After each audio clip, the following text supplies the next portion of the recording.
Xiaohai and Luis Cha are really made out of. All right, man. I'm really excited. I want to see what this clash is about. I'd like to see this fundamental play. I want to see how Xiaohai attacks this and how Luis Cha adapts. Okay, already gets a jump in first. We've got him towards the corner. All right, Luis Cha backing up a little bit. Luis Cha doesn't look like he won any of that right now. Trying to feel him out. Trying to slow down the gameplay a little bit. He might be a little bit nervous. Jumping on those right Jinkins is not something that he normally would fall for, basically. And already Xiaohai is, as always, very in control of the pace of the match. It's very hard to take that away from him. But Luis Cha gets a combo into the corner, able to slow down this interaction. Looks for the reset, keeps to hold that frame advantage. And I gotta say, Luis Cha's ability to adapt to that jump in after it turned him around was masterful. Oh! Xiaohai with the great confirms. That's right. And, you know, despite Xiaohai taking that one away, I really like the character choices here because Benimaru is characteristically difficult to outpoke in the air, in the ground, and to keep at bay, you know. And I feel like these characters that Luis Cha has is actually a pretty good pick against them. Right, I think so too. Now earlier we did get to see Luis Cha running Andy on point. He's chosen to put him center position, and so possibly hoping to capitalize on some of the momentum he was getting, putting Andy on point at a later point in the match. You already see he's definitely probably most comfortable with his Andy play. Oh, for sure. He has been most aggressive. His zoning has been pretty on point. And he knows the power of that jump CD. Yeah, he's definitely been backing off Xiaohai here. Ooh, that's sweet. Xiaohai finally got 1 meter to go for some activation mix-ups. If he gets that low B, though, that's going to be problems. Uh-oh, get it started. Yeah. Does not want to let him get it started. I like the plays that he's making here. But Luis Cha is going to have to close the gap here eventually, which is going to make him take some risks. He's going to have to hurry up, though, because he's getting a lot of time off the clock right now. He needs to get it to the point where he's going to get some life back for killing this Benimaru, if he can do it. If he takes a low B into a max mode combo, all of it's for nothing. Just needs that one hit, and he's working so hard. Oh, no. Oh, and he just keeps draining his life away. Oh, there it is! No, all that work that's negated. Gonna kill. That's it. He literally negated all that work. And that's the fear that can be instilled by somebody like Xiaohai. That whole time, he worked for about 10 to 12 seconds on trying to nick away that one last little piece of life. And because he couldn't convert, lost that round. Lost that round to the classic Obi. Now this Mui has a ton of work ahead of her. Can probably take out this Benimaru really cleanly right there. No life loss. But he's got Kula coming up next for 2 bars. All right, man. He's definitely going to have to rev it up right here with Mui. Rev it up. Woo! And this is a tough matchup here with Kula. Yeah, she's got to get in. Kula doesn't have to do anything. Play it safe. Doesn't have to commit too hard to anything, really. A lot of trades are probably going to happen. And now we're seeing those reactions from Xiaohai where he sees the hole in the block string and he's going to blow it up with a DP. It's really difficult to find an opening here in this matchup for Mui. Yeah, I can imagine this is probably tough for Mui simply because her best asset is something that Kula just doesn't have to worry about. Exactly. You know, that right there, that far stance C. And Kula has one of those as well. All right, make it count. If he gets rid of her now, it's going to be pretty good for him going into the last round. He's still got 2 meters to work with, so he can make something happen. Maybe a quick punish with the far C. Doesn't want to spend it, though. I don't think that's smart. I think he should spin that bar right now if he gets another hit. Xiaohai coming into the mix-up and burn some meters. Oh, he uses it anyway. Oh, okay. Clean. All right. Wow, really turning it around here for Luis Cha. Giving himself the opportunity to come up. But this Iori though. That's right. The Iori. This is the Iori. And this is where things kind of slow down. This is where people start holding their breath, clutching their pearls. When Xiaohai's Iori gets on screen, people, you know, they barred the windows, they locked the doors. This is where you feel those years of experience on one character. Like, whoa, 98 Iori, whoa, 02. Oh, the Scum Gizzle just a bit outside. Oh, folks, but I don't know how this is going to turn out. He's got 0 meters. 5 meters Xiaohai. 2 hits. This is very dangerous. Can't confirm, though. Gets a grab out of the corner. Luis Cha still keeping it aggressive. I like the play. I like what he's forcing here. Oh, nice. Oh, trying to go for the overhead activation. Still has some meter to work with. Could get a mix-up, possibly a command grab. Not going to have any time to take advantage of it so far, though. He's going to wait it out. And that's all right, because the life is pretty much even at this point. Oh, watch out for the scum, Gale. He knew it was coming. So hard to deal with these mix-ups and the fundamental play at this point. Xiaohai could likely just activate and close this out. Doesn't even need to connect. Oh, nice jump, though. Didn't have to Blocks take that the jump. mix-up. Now he has 1 meter. He can make something happen here. Ooh. Look out for that far C. Looking to pop it. He's going to have to get creative here. Oh! Luis Cha! One more. Get out of there, get out of there, get out of there. Choosing Luis the Cha needs blowback. to get out of there. There is no reason for him to get. Oh! Take it easy. Oh! My Lord! Luis Cha! Wow, stood his ground the entire match and slowly but surely capitalized at the end of that. You know scare, I know scare. Wow, amazing play by Luis Cha. And now you got him on his heels. Now Xiaohai has to be worried. Now he's like, I didn't know Anchor Mui Mui was a problem. And Luis Cha, I always believe. Luis Cha knows. He's like, you don't know? I knew I had the juice. I've been in the cave for 6 months, baby, working on this girl. Do you see the dirt on my elbows? Do you see the dirt on my forearms? I just took a shower 5 minutes ago. I'm already dirty. That's how clean. Nah, that's how dirty that Mui Mui is. All right, man. Luis Cha kicking up some dust here in the first round. And now Xiao has to do it all over again. And characteristically, Xiaohai does get a lot more aggressive after he loses, so let's see how he adjusts. Well, you have to, especially like that. You just cannot allow somebody like Luis Cha to get comfortable and play his pace, because that's really what happened. Yeah, he slowed down the pace to where Luis Cha feels a lot more comfortable. Go right into the trap. And now Xiaohai has to work doubly hard to make sure that doesn't happen again. And now Luis Cha feeling like he can do whatever he wants. Wow, gets the cross up. No conversion off that, but it's all right. That orange meter is real, and Nick is going to take out the blow it? Yeah. Does not need to blow it. Does not have to. 1 bar damage for Benimaru. So unfair, but whatever. We love the character. Just kidding. But this is where things got a little murky, as it were. This match Why? slowed down almost to a grinding halt, and then sped up at the end, and Luis Cha blew it. And you got to feel like Luis Cha's feeling really comfortable, too, because he feels like, hey, I can spend some time guard downloading break right now. A guard break, Andy. That is huge. That is strictly an older Bogart brother tactic. Definitely not known for his guard break. No. Wow, and that just goes to show you how full speed Luis Cha is right now. He can go in all gears, man. First gear all the way to 18. Got to be careful with a player like Luis Cha. Definitely a momentum place type character. And we're talking about a character here that basically has no DP and still will throw a fireball full screen. Oh, what a bait! Did you see that bait? That was so sick. Took advantage of his supreme reactions. That was great. Wow. That is a level of thinking that you just don't reach overnight. It works. I've seen so many people theorize about that, and it finally works. All right, hold that EX fireball. What you going to do about it?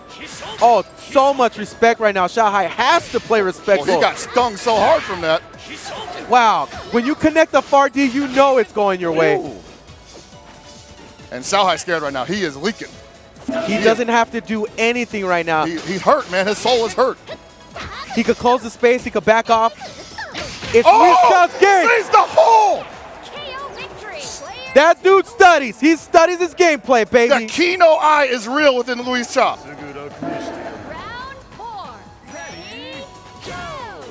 Wow, phenomenal play so far. Can Xiaohai turn this around? I don't think so. It is way too far in Luis Cha's favor. He's going to have to do something big. Xiaohai has to basically flip the script on Luis Cha right now and put him on his head. Well, if you ever needed a guy up there to do it, he's the one. Definitely the one. Oh, and get started with the command grab. Speaking of momentum, spin the bar, get that damage. That's going to take him out. That's some chunky damage, baby. Still going to have more meter than this Mui Mui coming. Ooh, trying to make him work for it. Luis Cha trying to make him work. I respect it.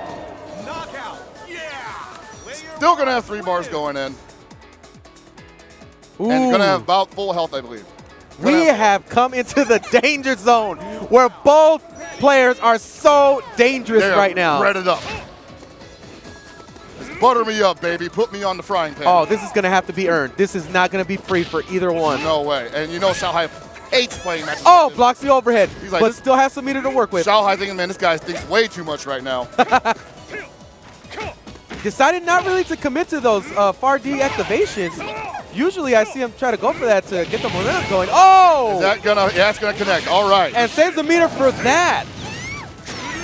A very common tactic as of late. Oh, gets it. Oh, man. Luis Cha's going down for this one. All right, we're going 1-1, ladies and gentlemen. And an anticlimactic second match going into the next match. That's the adjustment, though. That's the adjustment I was talking about. In this tournament series, in this level of playing this game, it's not about how much you know and how good you are at executing it. That's a part of it. But 80% of it is the ability to adjust and stay consistent.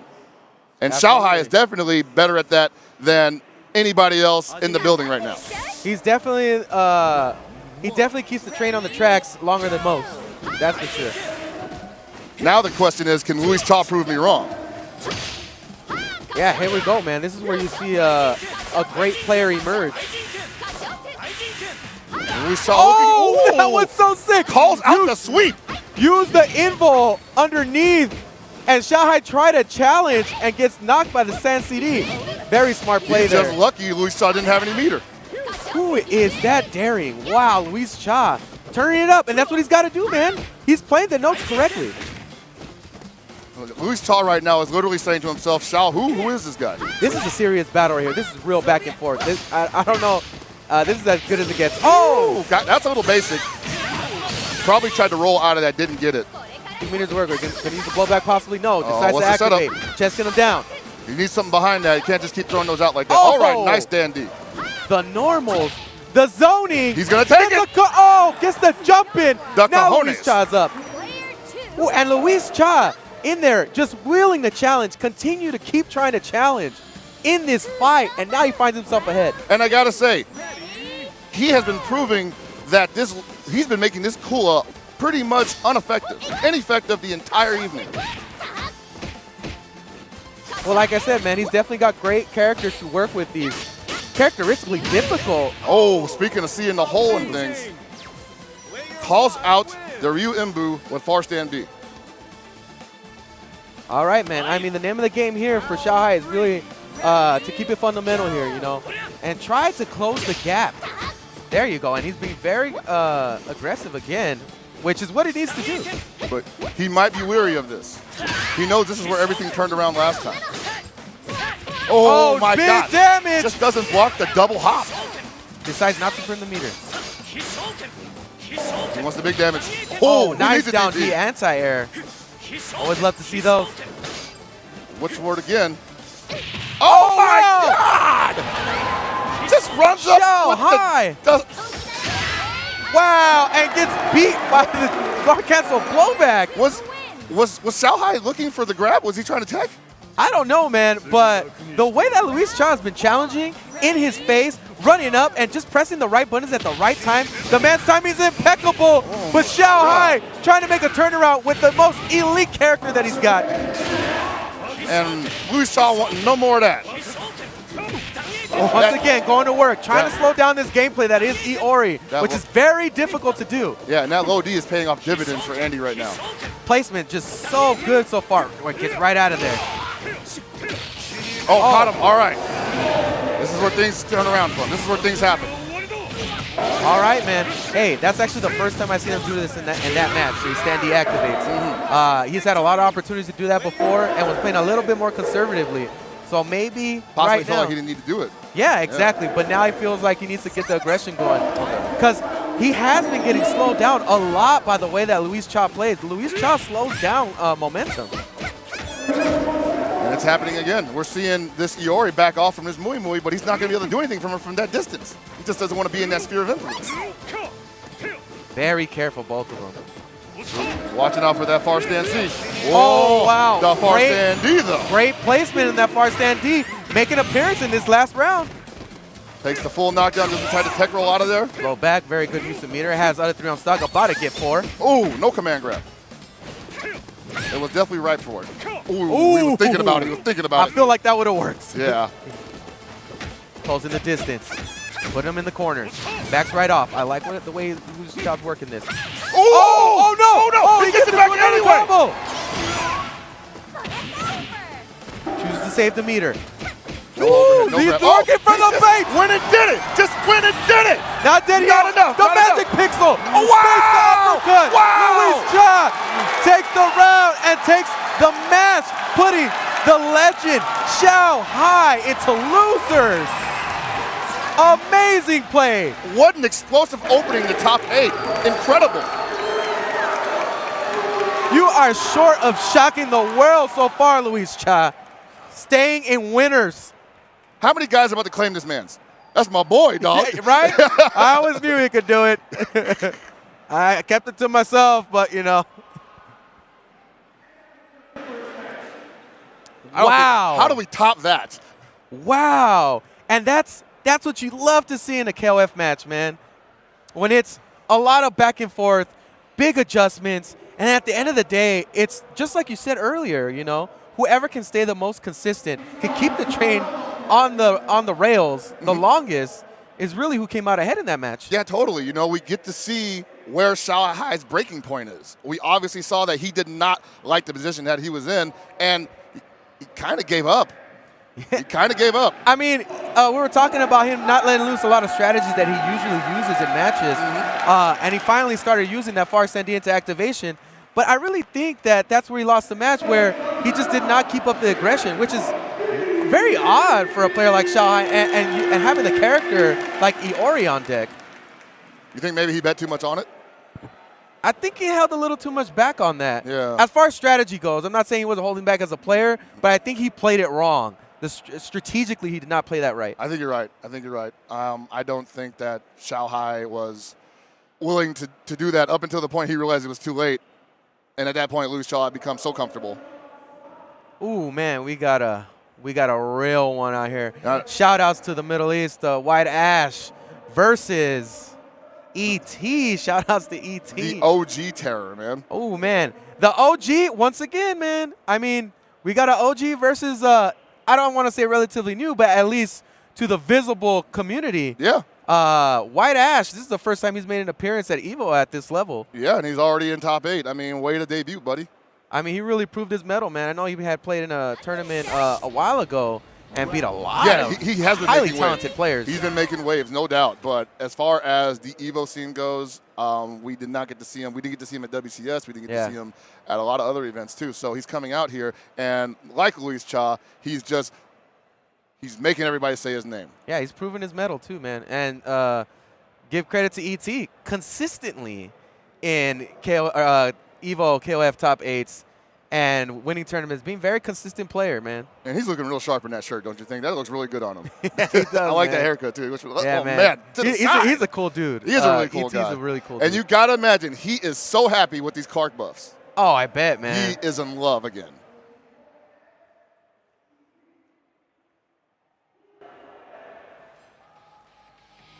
And I promise you people, if he gets that Clark going, it's going to be really hard for White Ash to survive. Yeah, man, that's a legacy character for him. He's definitely been putting in work. Definitely, and, for sure. And has a great understanding of the flow of those types of matches. Ooh, I dig it. Another character that I feel is very strong. Undervalued, though. Very underrepresented. Yes.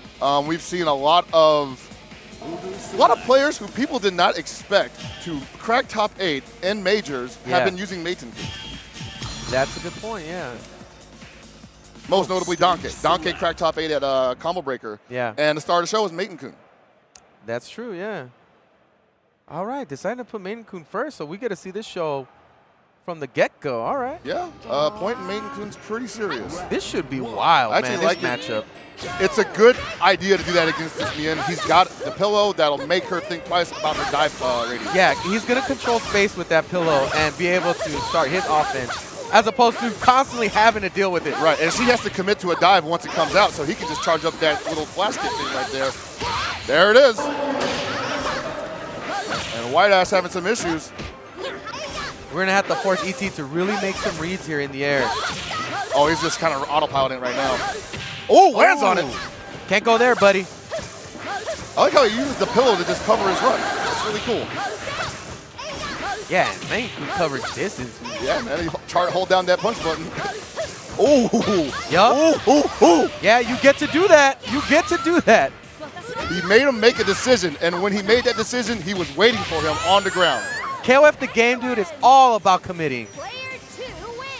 A lot of people think that she doesn't have to commit to anything, but the truth is, as soon as she chose to go for that vertical dive down, she was in a world of hurt. And White Ash was in a place where I'm sorry, ET was in a place where he was pretty much safe. Yeah, he was pretty much safe. All he had to do was walk up. Oh, wow. He's like, get that out of here. Not buying. Oh, the cross-up classic. Tries to burn the meter. I think he has to right now. He needs to get this character out of here. He needs to gain the edge here. Wasting too much time on this mating thing. And ET's so not well. ET's not giving it up. Whoa! Okay. How low can she go? All right, man. I'm very impressed by the way ET was able to control the match with main. Let's see if this translates over to his other characters. They've got a Benimaru out there, and I think pretty much everybody has a Benimaru at this point. Not much deviation in playstyles. Would be safe to assume that people have a pretty decent understanding. Oh, man, that's right on that low B. And he confirms it off of one low B, too. That's good. Doesn't opt to spin the bar, but gets a pretty big chunk of damage. Takes her out with a jump kick. Going out with 4 meters. We're going to have a 5 meter Athena. You know how I feel about that. Don't die with your boots on. I don't think he's going to let that happen, actually. No, man, this is the character. This is the new Athena. This is the lugs Athena. Gets the activation. Gets a big punish here. We might not even get to see Clark at this point. Right now, ET I feel has not been really challenged. No, he's feeling really comfortable with all the maneuvers he's going for. And that's what I feel White Ash has to do. He has to put him in a situation that makes him at least a little uncomfortable, and he's not been able to achieve that. Yeah, get in his face. Get in his face. Oh, no, it doesn't fall for that. Not falling for that. You hate to see that happen, especially because that totally takes the wind out your sails. Yeah. Your mix-up did not work. Oh, but gets an activation anyways. Oh, does not opt to spin the meter, though. Oh, works out. Felt like he didn't have to, I guess. Here we go, guys. Oh, he went with Leona. Okay. I guess he feels the Clark challenge. Calls out that. I didn't even notice he picked Leona. My bad. Very close to getting the guard break. You can't do nothing about that. It's safe. Pressing buttons. That guard break is still close. Got to look out for that. Coming alive. Coming alive. Wow. Takes it from the jaws of defeat. Snatches a supreme victory. Superb. Wow. He sped up full speed at the end. It just started rolling downhill. He just jumped on the boulder and started rolling downhill. All right, man. Wow. ET got put on his booty on that last Pretty hard, man. Pretty hard. Like, I don't think he even got to do anything to Leona. Wow. That was pretty wild. Yeah. Look at his eyes, man. They never blink. Death. For they don't blink. Oh, okay. Oh, he looked into the camera, bro. He's like, I'm sorry, I wasn't talking about it. I didn't mean it. He stared deep into your soul and says, I know you're going to jump.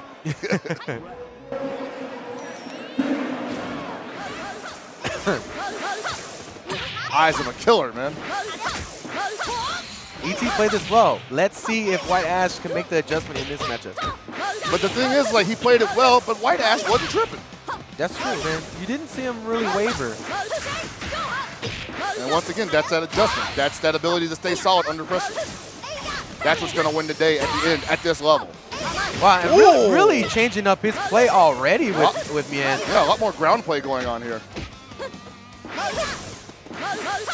Now he's trying to call out those pillow attacks. Oh, gets caught right there. I guess if he feels like he can make ET throw them offensively, then he can go into negative space right there. Punish. Right there. Gets a fortunate roll. Once he got after this reset, lands right on the pillar. You can't do that.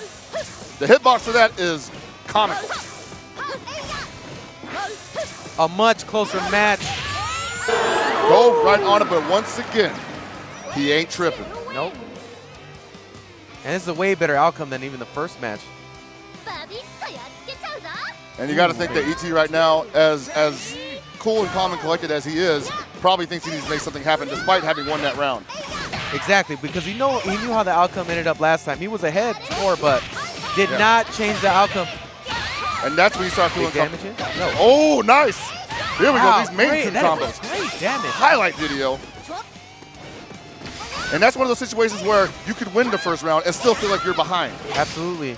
And you can tell right now, ET really just wants to keep on the momentum here. And he does not want to let it go. Woo! ET's so smart right now, knows that this Yuri wants to be in the air 80% of the time. Going to throw that vertical pillow each time. Does not opt to do any real damage, unfortunately. White Ash. Oh, gets hit from that overhead from a mile away. Let's give him the butt. Yeah, man. I mean, this is a similar story from the first match. Didn't really give any reason for ET to really have to change up his gameplay, but somehow snuck away with the last match. Oh, I don't know about that now. This is pretty deep. That was pretty simple. Yeah, this is a lot different situation. You're getting Athena with 2 bars instead of 5. And you got to work through 2 characters. 2 full health characters who have meter. And it's Benimaru. Might as well be playing the entire cast again. Gotta remember, man, White Ash stayed solid regardless. This oh no. Well, White Ash keep getting tagged like that. He's misjudging that jump, and he thinks he's gonna be going for a cross-up jump B, but he ends up getting tagged by the jump B. It's a bad situation. Whoa! Well, he kind of gambled pretty hard on that. Oh! Here's the opportunity right here for White Ash. 0 meter Benimaru. This is your chance. Time to get risky. And if White Ash somehow snatches this away from ET, you're going to hear a lot of screaming. You're going to hear a lot of screaming coming up. This is what happened last time. What's he got next? What's he got next? Uh-oh. Does he know? Oh! He does not know. He doesn't know. Woo! He doesn't know. Are we going to see a repeat of the first match? White Ash says, you're damn right you will. He doesn't know about the EX Javelin. He's been challenging it every time. You can't. You just got to let him do it. Oh, that's a problem. And this was no problem for White Ash in the last round. Oh, gets the cross up. All right, he's all right. He got him. He got him. Just to make sure, climax that. And that's what you run into when you go against Leona with that much meter. And that's really how you got to work it, man. Yeah, you just take the opportunity as it comes to you. And it's not going to be often. White Ash proving that he doesn't give up opportunities easily. That's right, man. ET really trying to stay the course here. Successful so far, and it's really, I feel right now, on White Ash to make that big adjustment. And White Ash right now not falling for that pillow anymore. He just kind of wants to build meter, and if he sees the pillow's not out, he will go for the horizontal dive. Ooh, caught him jumping. And right now, actually, ET really working his horizontal game. Got him poking, to close man. the distance. What are you doing? So White Ash is being a lot more conservative. All right, he wants the hard knockdown. What's he got for him? Oh, lets him off the hook. Kind of teased him a little bit without doing the follow-up. Oh, man. He can't take too many much. No, wow, big mistake. Yeah. That was a little tricky, though. I can see why he got hit by that, because there was a couple things going on there in that instance, and the last thing he was looking for was a low B. He definitely commit to other options. He was thinking about other things, exactly. Yeah. And that's what will happen in a game like KOF. There's so many things happening that you can't just think of all of them. You really have to make a commitment between 2 options. Right, so you think the best one, sometimes you think the best one is jump, and you think you jumped and you still get hit on the ground. Exactly. All right, White Ash making a turnaround. Really didn't see much from Yuri before. Gets the cross up. Okay, he's got a setup after this. Landed in front. Is he going to stay solid? White Ash. That sweep is going miles through. And that down C. Okay, White Ash staying solid. Yuri has appeared as a character for him and was not present in the last 2 matches. Oh, for sure, you know, and we all know how dangerous she can be, especially if he gets that cross-up, which is so good. But she has to get around that jump B from Benimaru. I feel like this matchup can open up for him. Yep. Oh, man, did that jump B too early? Oh, whoa! Wow! It comes out anyway. I didn't know that. Oh, man. Dip. When you thought he had the opportunity to punish there, he didn't. And ET just going all out right now, just like, please. Wow. Well, give me a reason to spend my meter. Give me a reason. Pretty much, man. That's the name of the game. Give me a reason to not stop being in your face with all this action. And White Ass lives for that action, apparently, because he's been eating it up all Yeah, match. that's right. And now we got Benny Morrow versus Athena. Oh, man. Oh, gets a full punish optimized. I got to mute myself. Darn. Oh, man. And that's happened more than a few times where he's been able to, like, reward it with those jump-ins. Wow. What was That's not good for you, buddy. Oh, man, that might have been a command grab setup, but got a vertical hop instead. What? Oh, still has him on his heels. ET trying to get away from that. He knows what's going to happen if he lets her get off the hook. About to take this ET. He's just got to stay solid here. Well, pretty much over, yep. And ET playing that solid as possible. Maybe a little anticlimactic at the end, but still, he knew what he needed to do. And he knew he was not doing anything about that 6-leg sweep. I mean, even ET kind of just shook his head. Like, he wasn't real proud of that performance. Hey, you know, sometimes you just got to take it as it comes. Yeah, and often we have these conversations about players who we see play at a ridiculously high level that sometimes they just need that challenge to really be able to turn it up. Yeah. You know, fortunately for ET, he didn't get put into loser's bracket to set off that fire, you know? Yeah, and I got to say that, you know, sometimes when you get put in the loser's bracket, even when you're in that top level, you're not able to turn it on. Sometimes somebody like ET might see that as like, oh no, my path that I set in front of me didn't go exactly as planned. And you get stuck thinking about what should have happened and not thinking about what's going to happen. Well, what's good right now is that this is really early in the matches, so players can make those adjustments. Where it becomes killer is when you start getting into winners finals, losers finals, and that is just a tremendous hill to climb. It's cutthroat. It's cutthroat. You know, you'll see people who are best friends just doing the scummiest stuff to each other. Like this guy. This guy has no friends anymore. This is literally what I was talking about. Reynolds is one of those guys that got to get put on his booty to really turn on level 10. Oh, man. And when he does, though, it's real. Yeah, man. Looking to make a run through losers bracket here. Former EVO champion, 2013. 2013. And like 2013, we are seeing him come into top 8, not in the best position. No. But rarely is Reynolds ever in the best position. He seems to always love fighting from behind. Man, I just wish he could do it on his own, though. Why even require a catalyst? Just you know, some players just have the weirdest reasons as to why they get turned on in a match. You're right. It's an idiosyncrasy of his. Yeah. You know, he likes to feel like if he loses, it's over, and if he wins, he's the man. And that's really one of the more entertaining things about him is that he makes the impossible seem possible, you know? Now, the true story here is actually that technically, potentially, Reynolds and Xiaohai meet for the 3rd time this year in this bracket, if he advances beyond this. All right, but we definitely got no joke of a player here. Is no slouch. Bridget, really. GX Bridget going as ZJZ right now. Really coming into this and showing that he's got real skill, that it's real. It's just not in the international platform or, yeah, outside of this country. He can play against anybody. It doesn't matter. Totally. We saw him at World Championship Series. He, I believe he got 2nd place to M-Dash. That's right. So we know what this guy can do. And he, honestly, he's scary.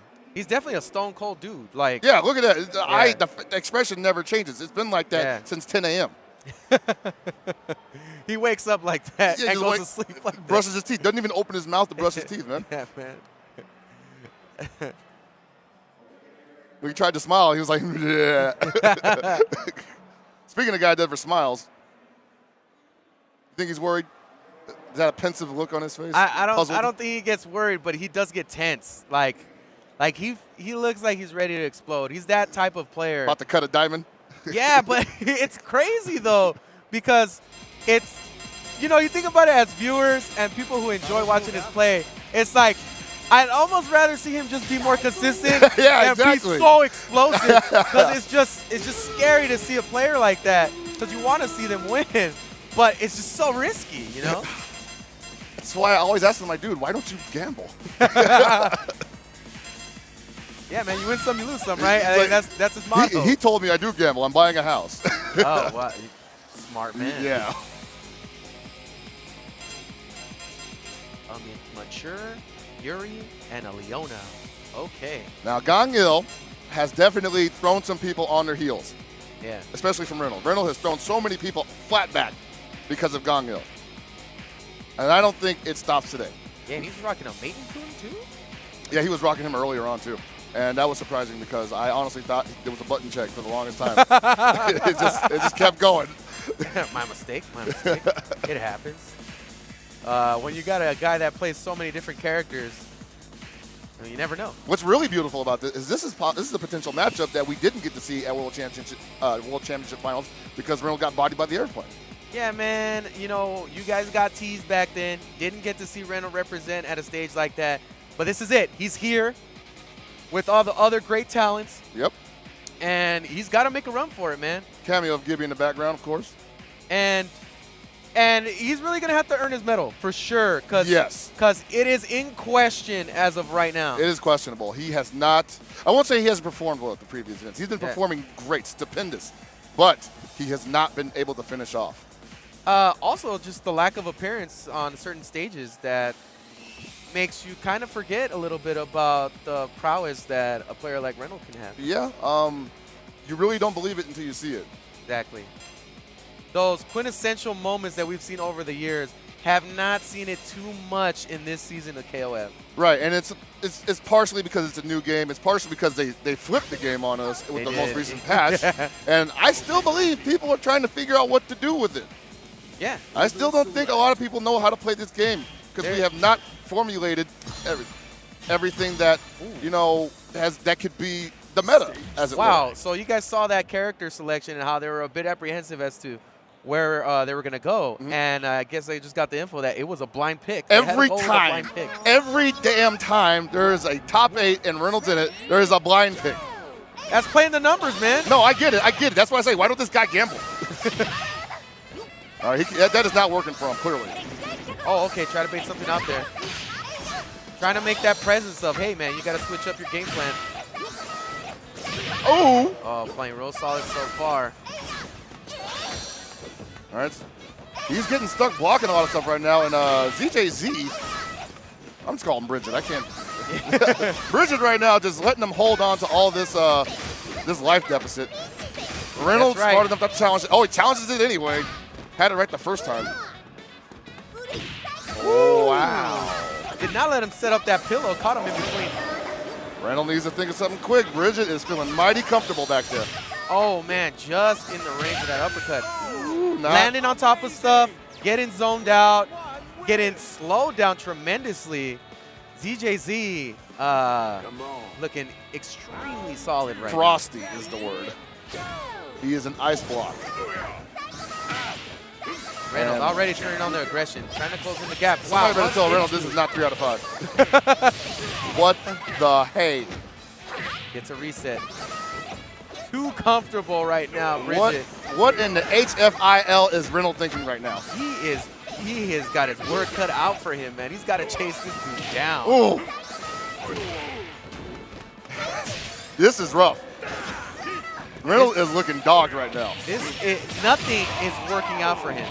I mean, nothing to take away from GX Bridget. GX Bridget is an amazing player, doing everything right, doing everything spectacular. But Reynolds is not responding. He cannot get up off the ground. He keeps trying to get on his legs and getting swept from underneath. It's like he's playing online or something, and it's desynced. Oh, wow. Gets a jump in cross-up. He's got 5 bars. He's supposed to make that work.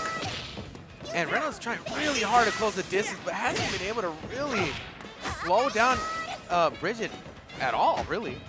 And I gotta imagine, Reynolds wants to make something happen right now, but he just can't get off his heels. Can't get on his toes. Playing fantastically so far. Not really getting challenged. Wow. OCV incoming. Wow, if you ever wanted to see a great player get put on his heels, it just happened. That is, I don't know what to say. Wow, and a smirk coming out of the face of Reynolds like, yeah, dude, you're this close to going home. And let me remind you that the pop bonus is pretty nice. I mean, he's getting a piece of it either way, but you know he wanted more. What is going on? He's going for another pick. The blind pick did not pay off for him. GX Bridget was not phased whatsoever. And so now Reynolds needs to reach deep into the bag of tricks and pull something out that will just throw GX Bridget out of the building. What do you do when you get worked that hard? What adjustments do you make? What do you think Reynolds can do? Because honestly, I can't really come up with any advice or a simple answer, because a lot of the things that Bridget did wasn't too crazy. No, it was just very much textbook Athena play. But that's more a testament to, oh, he went with Gongil? All right. There's an adjustment right there out the gate. And you'll see these types of picks with Reynolds where it's like, this is my I got to do work team. Yeah. You know, the strategy as far as picking what characters I pick goes out the window. I need to feel comfortable in what I'm doing. And that's the team. Can't afford to hold anything back anymore. Exactly. And like, if he was already thrown on the thrusters because he was in losers, you got to believe they are working overtime right now with one more match before he's eliminated from the tournament. Yeah, he's got to turn this up. This approach has been so difficult for him. He's getting tagged by that down C. It's consistent. Oh, no, man, not falling for it. Tried to stuff out the fireball with the stomp, couldn't get it off in time. Oh, man. First match. He's making short work of this Gongil. He needs to make something happen right now. Very similar to the first match. Cannot close the distance. Oh! What? Oh, got him with the overhead. Okay. Solid damage incoming. What's the setup? He's got to do something here. GX Bridget unfazed. That is taking the wind out of his sails immediately. Oh, you think you're going somewhere? Get back over here. Dude, I heard you're the machine.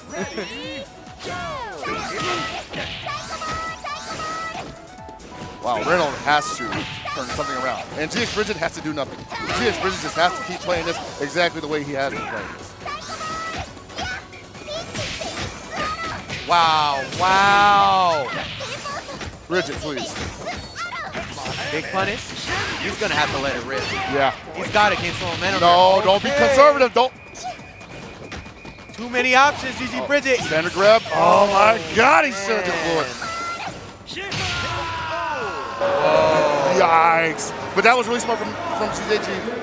He knew after he ran into that fireball, whatever Reynolds did up there didn't matter. It didn't have to even be a stand C that he killed. Look at this, stone face even in the face of winning. Reynolds looking down the barrel of a second OCD. Okay, he's in there. Things are getting interesting. Man. He finally got over the hump. I don't, you know how Pocket, do you feel it? I don't know if I believe, man. Do you feel it though? Or is your stomach starting to turn? Yeah. Yeah, a little bit. And we really haven't even seen what he's got to do with these characters. Nah, this is going to be a hard download. Oh, man. He just spent his last bar, though, so Reynolds not. Whoa! Okay. That decision is big. That was a big decision. I like what he did there. Okay. Oh, my God, no. And Reynolds is on. Oh, Reynolds. He's on the hunt. Reynolds. Feeling it. Reynolds feeling it, ladies and gentlemen. No way. That feeling that you're feeling in the pit of your stomach, that is dread for the impending comeback. I'm not promising that it can happen, but if anybody's going to do it tonight in this building, it's going to be Reynolds. Again, Bridges, slow down this momentum. Uh-oh, pressing buttons at the wrong time. Starting to get a sense of his timing. Very nice, convergent. Very nice. Did not go for the advance cancel, though. Could have got some extra damage out of that. Winning a lot of the trades so far. A lot of the air-to-airs. Whoa, almost got baited for something there. Remember to be happy. Oh! In the distance! Did not get punished by that jump air. C, rare whip from the jump C. Okay, oh, knows nice better. decision there with that backdash. Gets out of range. Wants 3 bars Whoa, again. whoa, whoa. Wants to challenge him. Oh! He saw it! He saw it! No meter with Reynolds, though. He's got to play really solid. Oh, no, he tried to go for that. He tried to reach. He tried to reach. Oh, he would have gone for the command grab and takes out Reynolds. He thought he had that a little deeper. He tried to set up that command grab. He was at the distance to run in and get the command grab. But Bridget was not having any of that and challenged him. And Reynolds goes home early in top 8 after just this close to turning on the juice. Too little, too late. Oh my God. Reynolds definitely one of the favorites to win this tournament, and I'm not going to say he didn't play his heart out right at the end right there. Yeah. But just the unwillingness from ZJZ, aka Bridget, to let Reynolds set up shop at the end there. He saw it. He knew. He was like, I've seen this setup a million times before. You're going to get this jump D, and I'm going to feel stupid if I don't hit a button. Unfazed is really how you can sum up that match. Reynolds just too little, too late, you know? And I don't want to cut you off, but I think this is a symptom of something Reynolds was talking to me about at CEO, where he felt that he's never been forced to play at that level before. At least lately, in a while. In a long time. You could say that he was very well challenged in the 13 era, but 14, I have to say not too much outside of playing Shanghai, at least consistently. He hasn't been consistently challenged. And these players, the groups of people that they play with, play at a consistently high level. Extremely high. And a lot, you know? You would be challenged to say they do anything else. All right. Ooh. TC Paco. TC Paco, combo master himself versus M-Dash, the terror from the East, quite possibly the strongest man in Japan. This is a new appearance for both of them in the EVO top 8.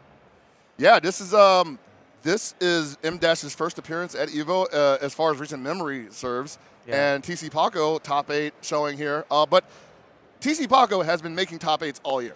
Has been making headlines all year, has been making waves, basically a scary guy. Great Maiden-kun, by the way. All right, man, here we go. And I got to wonder, has M-Dash played a team like this before? Because he's got Mui Mui. He's got Maiden-kun. I don't really recall who he runs in the center, but it's a wacky team. Well, you know, M-Dash, like we spoke earlier, sometimes it can be one of those situations where if he doesn't know the matchup, just the strength of his own characters and his ability can get him over, which actually is what makes this matchup interesting, because when you face a player that is of a certain caliber, you just can't do that anymore. Yeah. You know, you just can't. And Shanghai was a great example of that, right? Shanghai plays some great characters. He plays the Iori, and it still was not enough to overcome in his match. Yeah. So this may happen in this matchup also. Yeah, you know, if M-Dash just isn't used to whatever playstyle TC Paco's going to throw at him, he could end up on his back. Right. And we already got button checks, so him flirting with Ramon right now is a real possibility. Uh-oh. What are we going to see, man? Tongue? No, he's kidding. He's joking. He's way. Kidding, No man. way. He's joshing. He's not going to do Pulling it. that leg. Okay. Yanking you. Okay, thank you. He's fibbing. Selling Whoppers. 2 for 5? 2 for 5. He faked us out twice. Oh, we got a Kim on deck? Iori Yagami. All right. How did I know? I mean, that's common team. People would complain about this kind of team normally, but this is top 8 EVO 2017. But you know what I appreciate so much of this top 8 is that the other players don't have the same team, which has been a real problem for me when I watch a lot of these top 8s, is that, you know, a team like what M-Dash is running is usually all over top 8, right? Yeah. But in EVO top 8 at the biggest stage, we got 2 Mui Muis. Exactly, right? And Maiden-kun all over the place in this top 8. Secret Bulbasaur Real in KOF. There are so many characters in this game, you can't know everything. I remember when this game first came out, the designer for this character was so happy that somebody played his character, but now his character's all over top 8. He's like, okay, calm down, guys. Yeah. Okay. Ooh, on top of him, M-Dash, not letting him get his game started. Ooh. Just so willing to challenge here, M-Dash. Paco's seeing that M-Dash is just hitting buttons, though, so he's going to challenge him with that reversal. Solid combo. M-Dash, solid player. TC Paco's got some work to do here. But this is Luong. We were watching this Luong all day today. Afro Dynamic couldn't keep his eyes off of Luong's legs because they were everywhere. They were kicking people in the mouth, in the stomach, in the back. Yeah. So we may not get a chance to see that because M-Dash is not giving an inch. He's just been on top of him the whole time. Yep, when you make somebody roll back from a jump in, you know they spooked. Once again, this could be one of those things where Paco's just... He ain't ready. Yeah. Because Luong's got some great tools. Luong's got some great tools to deal with Kula. We saw Luong shut down a Kula earlier today. Really strong Kula, too. And a no-meter Luong. Oh, wow. What was that for? He shook. That shook him. And this is where you make a great player, is when you turn this around and you literally have to snap in an instant. Okay, it's time to play. He's thinking about it. It's time to play. Do I want to snap now or later? No, now or later. I don't know if I'm ready for this. Like, not quite feeling it yet. And that's the contrast between these players that are playing right now. It's the guys that explode and the guys that are just always on track. Yes. And so far, the guys always on track have been the ones to keep coming out successful in this. Right, and so far, Paco has not challenged this Kula at all. He's going to have to get rid of her here. And that's not going to be enough to kill. Good. All right, using that far stand C, wants to get in there, but not so quickly. One of the problems with Mui Mui is she can't be very explosive. Oh, no. Unfortunate. Wow, that was rough. That was a stomping. That was rough to watch. Walked all over Paco in that first match. And Paco's just, I don't know, man. I don't like his temperament right now. Yeah, he's thinking really deep, but he needs the juice. He's leaning forward. He went back to character select. He needs to have the death stare in his eyes. Breathing a little hard there. I agree. He needs to get that look of intensity on his face that scares even himself. Opts to go with Mai over Mui Mui. Not a bad switch, but at the same time, your whole team was getting bodied, you know? Yeah, man. I mean, major adjustment incoming. And that's rough. And that's rough. You almost wonder if switching one character when you got OCV'd is really going to make a difference. Especially when they're running the same composition. What a call out. Oh, wow. What a call out.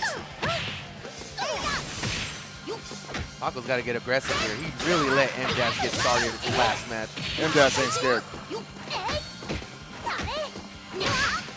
And I'm loving M-Dash's play right now.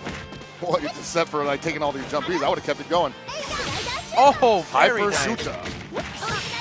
He's just been so optimal this whole match.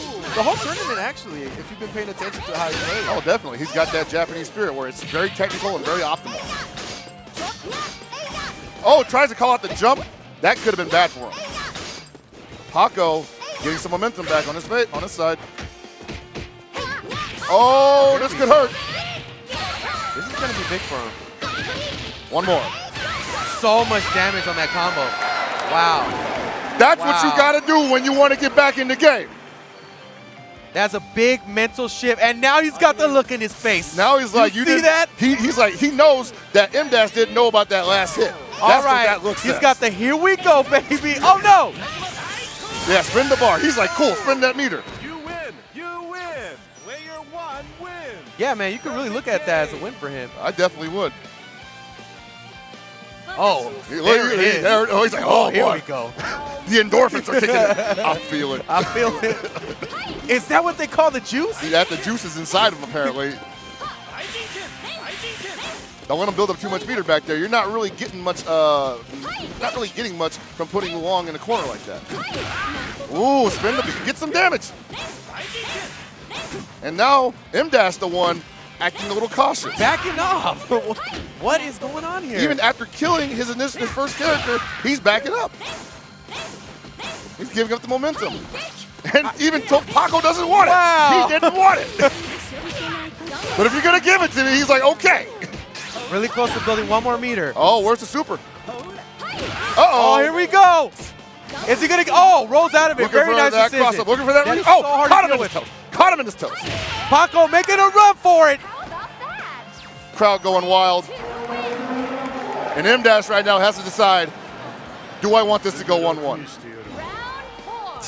I don't understand why M-Dash made that big of a change in his aggression and how he's approaching this matchup. And the only possibility could be that he doesn't care if this goes 1-1.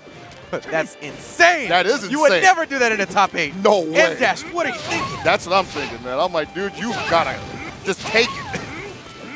Now is not the time to be concerned about optimal damage. Whoa. Just get the damage. Play in the mud, baby. A little bit of execution mistakes here by M-Dash. Saw you try to go for that cross-up, but it didn't quite work out. No meter to work with, though. Not catching him standing, though. Ooh, decides to burn the meter, get the blowback. Woo! Get some good damage here, slowly working down that life. He's not DC Paco. All right, finally Burn forced the him to meter. use some, finally forced him to use some meter. And now we're going to see what the switch, what kind of difference the switch makes. Great finish. We got Mai coming in anchor over Muy Muy. I actually really like this decision. As far as the way it's playing out right now, as far as how much meter each person has, Mai has a great poke game. We'll be able to keep Fiori out for the most part. Oh, And that's got a the wrap. low B activations. TC Paco winning game number 2, 1-1, ladies. This is what you like to see in a top 8. These adjustments. Ooh, too much juice. His veins cannot take it. Popped a molly, man. He's sweating. What is this? I've never felt these feelings in my life. All these emotions. What's coming out of my eyes? Woo! He's saying, let's go, dude. I want to get this over with. I'm leaking. Whoa. Now M-Dash back at character select saying, hold up, brother. All right, man. Is this the first time we might see the explosive play style of a player earn him a win? We haven't seen that yet in this top 8. I do believe that M-Dash has a mean streak, a very aggressive mean streak. He's got to let it out right now, though. Oh, man, he's been juicing. Okay. Mixing it up. Mixing it up. It went with the same crew. But will the composition be the same? We saw in the previous match, Kua. Oh, hey. Point Benimaru. That's an interesting call. Yeah, man. He's definitely Paco's walking out to the edge and trying to get this win. Really make a name for himself. He's done well so far. Can he keep it up? I think he's already made a name for himself, but if he beats him, yeah, he is household. Exactly. Uh-oh. Unfortunate jump in for Paco there. Oh, jumps in onto the jumps into the pillow though. And M-Dash making the adjustment almost. Oh man, he could have had good damage there, but drops the combo. But he's got him on his toes, punishes the roll. Now he's chasing him down. It's Paco's game. Paco can hang back. Even if M-Dash just wants to build meter by whipping Rajiv. Chooses to let him kill him instead though. Amazing. All right, here we go. That M-Dash aggression coming out. Took a step back, and now he's really stepping into this round. Made him spin the bar on that guard cancel. Ooh. The less meter Long has, the less dangerous she is, and pops that meter to get some good damage here. Oh, a little bit outside. Whoa, whoa, whoa, whoa, whoa. I think he might have wanted to go for a different maneuver there, but it didn't really cost him anything. Right now, Paco's trying to chase him down. All right. All right, so I feel like with that being a perfect, Yeah, Paco has all the momentum in the world right now. definitely. And he has shut down this Kua once before. But she got 2 bars, about to be 3. Oh, there it is. There it is. Now what are you going to do about it, Paco? Oh, just eats the jump in, but it was too high. Gets the grab. Oh, gets the cross up. Time to City. get dirty. Welcome to the Whoa, still in his face, trying to bait something out there possibly. Gets the throw. And M-Dash telling Paco, step into my office. M-Dash making that jump CD work from very well. Oh! Great M-Dash. decision. Great decision for M-Dash not to go for the obvious lift punish with a vertical jump B. He could have gotten grabbed afterwards. Oh, very nice decision on that neutral jump in. Oh, no activation though. Oh, man, I don't know if I like this one with no meter. Woo, big mistake. That is huge, and that's even bigger. Wow, this is mistake after mistake. Meta, my stomach hurt. And Paco just seemed to guess right on that last one. I have got the most wicked tummy ache right now. Somebody get this man. Somebody get me a Alka-Seltzer or something. Oh, no meter to work with, though. Oh, no conversion, though. Iori definitely one of the players who can convert off of far moves. And he didn't even go for it. Oh, he decides to go for it. The grind! The grind! Great damage here. Putting him on his heels. Oh, no. That is huge. He's going to get some life back on here, and it's going to be a real fight for Paco, even though M-Dash is down. He's only coming in with one bar with my two. That is really rough because he needs to do some damage. Only close to halfway, though. Not that bad. M-Dash has to walk off with that bar B, though. He cannot get tagged by too many of those. That's going to be an activation. Yeah, and Paco has to stay on the offensive. He cannot let Iori get started here. Got to set up his offense. Got to be on top of him. Do not let Iori breathe. The second you do, that's game, man. And he's doing a great job so far. He's really turning it around. He's staying the course of the strategy. Staying on top of him, keeping the pressure here. And using that fireball. M-Dash getting, I think that's it! He played it perfect. TC Paco, wow. Cannot believe it, losing his mind The emotion pouring out of this man right now. That pent up, I'm beautiful. Woo, he was wound up. He played that perfect, that last one. Just like I said, man, he had to stay the course, and now the crowd is chanting Paco. Took out a legend and put him, eliminated him. That's eliminated M-Dash, a world-class player. And for TC Paco, man, huge at a world stage. Right, and if you're talking about this 3 months ago, do you believe that this is the outcome that would occur in this tournament? No. No one could make any argument. And this is the stuff we were talking about in this top 8, man, where a lot of uncharacteristic things have happened this year in KOF, which is like, it's wild, man, because KOF has always been that game where you feel like, it's falling a bit behind, it's getting a little bit stale, but as soon as EVO shows up, as soon as we show up to an EVO, it gets wild, and we remember. The heart starts pounding, the tears well up in your eyes, the heat rises in the pit of your stomach, and you love everything again. Yeah, man, and that just goes to show you the talent of these players, the drive, because this is the first time a lot of these players are up here showing what they got, you know, and it's very hard to deal with. It's a lot. It's so much that you got to think, what took them here? What brought them here? Because when they were playing all year, we saw them go back and forth with members of their own crew, with other people from possibly from out of the country and possibly not doing as well. And they get here, and they're monsters, you know? Suddenly, they're on the same level as M-Dash, as Xiaohai, as Reynolds. And people say that this game can't reach that plateau.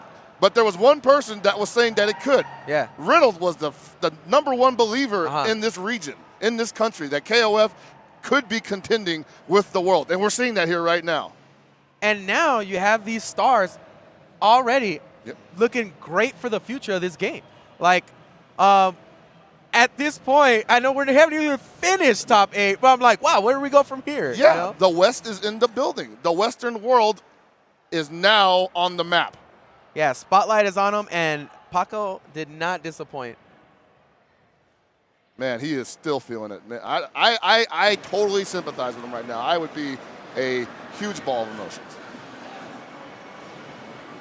Wow, it's great to see people win like that, and huge upset. Okay, here we go. This is going to be a great match here. What was that word you call it? Surgical? That's what's about to happen here. Two surgeons just picking each other apart. Throw back to 2012. Yeah. These guys are going to be picking each other apart for the next 10 minutes.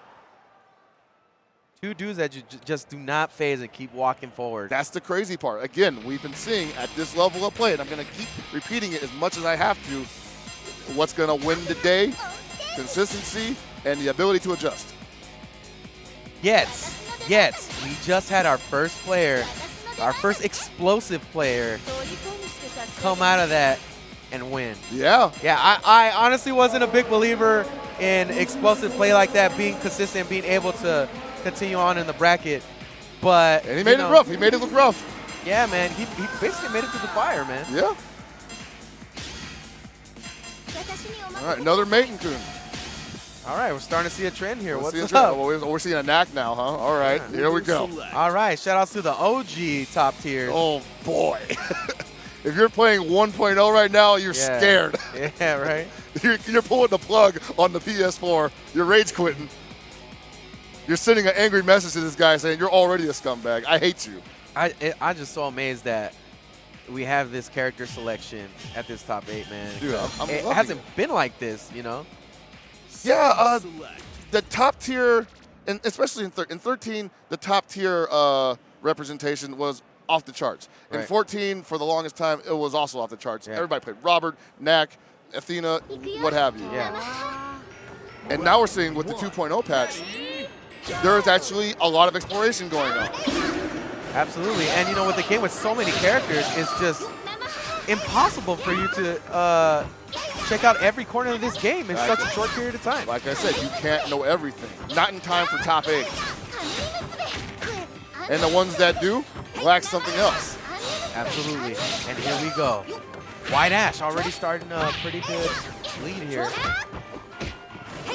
Gotta watch out for that bird, guys. That bird is gonna do some work here. Gonna be able to set up some pretty safe pressure. Oh yeah, that bird is a jerk, man. Woo! When Nakuru goes for that cling, gives her the opportunity to have a little bit of involve. So let's see how he makes that work. Whoa! He needed something behind that, but it's all right. Oh, goes for the low. And right now, White Ash unfazed, but taking a lot of damage because Nakaruru only 900 health, I believe. Is it 850 or 900? I'm not sure. But she cannot take a lot of damage. Woo, gets the damage off of that. Nice conversion. Oh my God, caught her. Those aren't free. Yeah, you can't jump in like that. He will catch you. And he's gonna make her do hawk dive if she does that again. Oh! Trying to make a safe approach here. Very difficult. Okay, gets the dive. Right upside the head. And you're seeing ZJZ, aka Bridget, get a little impatient there.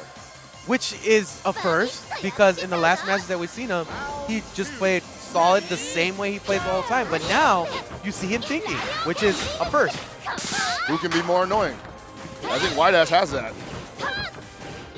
He's unrelenting, is White Ash. In his battle plan, yes. Yeah. White Ash will hold on to the plans as long as possible. And He's literally like the Jason and Michael Myers of KOF, where you don't see that dude run too often, but he's just constantly coming at you, dude. Whatever you throw at him. and you are striking, and all of a sudden he's in front of you. Yeah, exactly.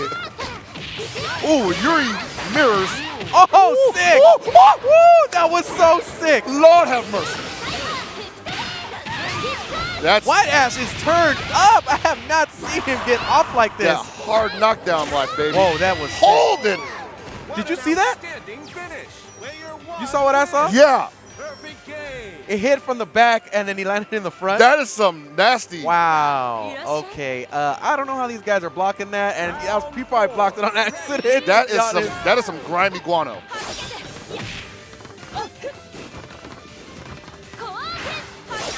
You're going to want to see Bridget right here. Slow down the gameplay with those fireballs. That's the name of the game for mature. Activates. Has a lot of options. They're Whoa, bullying her though. But right now, White Ash is still unfazed by that. He doesn't fall for that. He doesn't see the EX slash and then say he's not going to do EX to spin. He's expecting it. A lot of thinking so far going on in this match. You can tell Bridget is being too considerate, which is uncharacteristic of him so far in this top 8. It is, but I also think that he is afraid that if he sticks something out too and he commits to it too much, he is going to get hit by something he can't recover from. Uh-oh, here we go. Big damage? No, decides not to. Wow, I'm actually kind of surprised by that. I don't agree with that. Yeah, I think he should have went for the meter spin. And now we're seeing that he should have definitely gone for some more damage there. Possibly might have been afraid that giving Yuri that amount of meter would have been a problem for him later on. And spins it this time. Yeah, because he has to. You know, now he put in a situation where like, okay, now I got to burn that meter. And I think it back, okay, I screwed up. 19 seconds on the clock, not going to get a lot of life back here. Final round. Ready. Oh, he's going to play this perfectly. Oh, this is going to be gross. So much for that. Oh, trying to call up the jump. Oh! That's not going to be enough to even up the match, but it is going to put White Ash in a very unfavorable position. However, Bridget has no meter, which is pretty big. Uh-oh. Oh no, Bridget's hanging in there.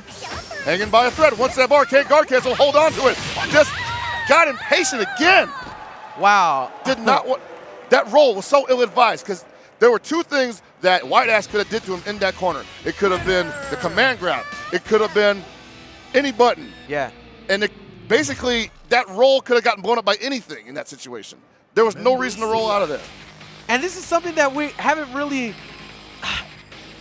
He's forcing him to play differently. He's forcing Bridget to play outside of himself. To make these weird decisions. Yeah, which is so crazy. Because when you see how White Ash played, or the dynamic of the match that White Ash played before this, he didn't really force that out of his opponent. And it made you think, oh, maybe he doesn't have that capability. He's just a dude that kind of got Athena. Yeah, exactly. But no, he has taken control, which I have not seen him do. And it's really showing. It's pretty impressive. Yeah, he's showing his merit as a player right now. Like when you see one player puppet the other one, like just holding the strings, to the point where that guy is making the worst decision of his life, of his tournament life. And you gotta wonder, how does ZJZ break the shackles? How does he break the strings? Does he even know he's on a string right now? Well, right now you're gonna see some serious adjustment. He's got to do something different because whatever he was doing before is not working. Welcome to GP City right now. Slowly chiseling away some life here. Ooh, called him out. Getting some work done. All right. Bridget being a lot more aggressive this time. Oh, baits out an uppercut. All right, now White Ash getting a little too froggy. Whoa. Excellent. White Ash. Might have been a little too confident about that last win, perhaps. Thought he could get away with some stinkers. Now he's starting to play outside of himself a little bit. Yeah. And he's running Athena second. Oh, that's no, he switched his order up. There we go. Huh, interesting. Does he feel like he can slow down this game right now? I think that's what he's aiming for, but at the health deficit that he's at, I'm not sure it's worth it. I think he just needs to keep going in, harassing Bridget, and to making horrible decisions. Well, right now, everything's working pretty well so far in this matchup. Slow down the gameplay. Got some pretty good mix-ups off earlier. Okay, got him in there. Not enough damage, not enough meter to do a ton of damage. He still did great damage. It's going to be a long run. This is going to be a long burn. Yeah, man, this is going to be some work you're going to see right now. Yeah, Bridget's not giving up any ground. Oh, saw that before. Smart. He ate that mix-up before, but this time he saw it coming. Now he's using them frame traps, and I don't think White Ash is ready for those. Pay attention to that meter, folks. This is going to play a big asset to how this matchup plays out. Ooh! Time at 18 seconds. At this point, nobody's going to get a significant life after the round. Right, but if White Ash can get this, well, actually, even then, if oh my lord! So even though Yuri's not getting a lot of life back here, she is working overtime, double shift. Great adjustment so far, Bridget. Mandatory double shift. Now he's back to his usual, you know, controlling the game. But it might be too late. He's still got to run through two other characters.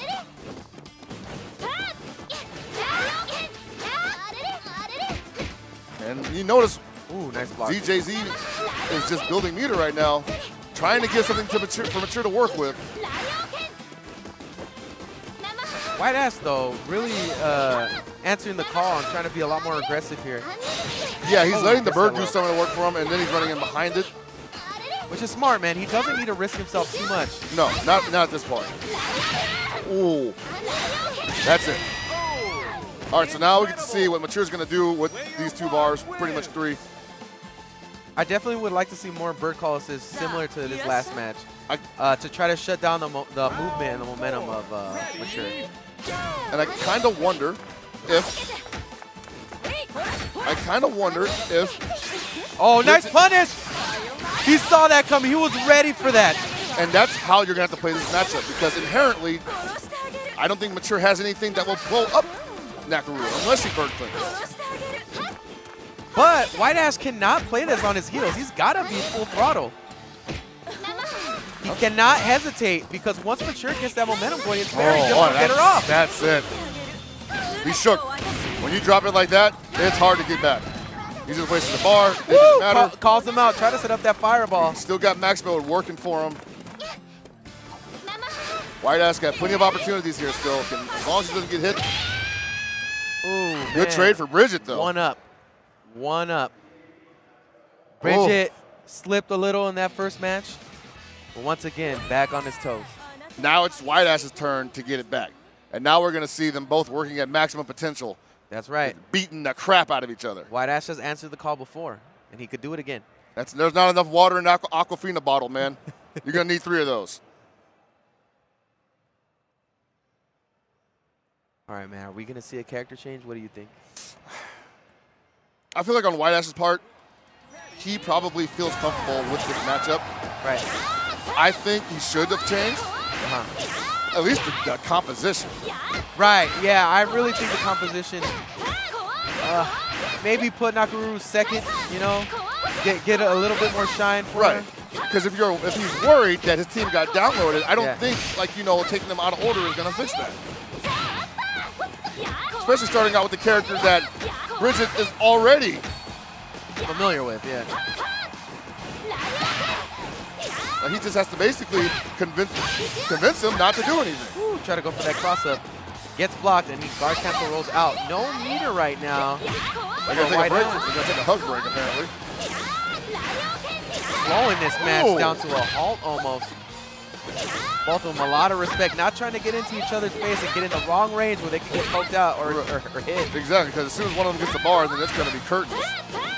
Just a lot of facing play. Finally gets a combo here. Beautiful link.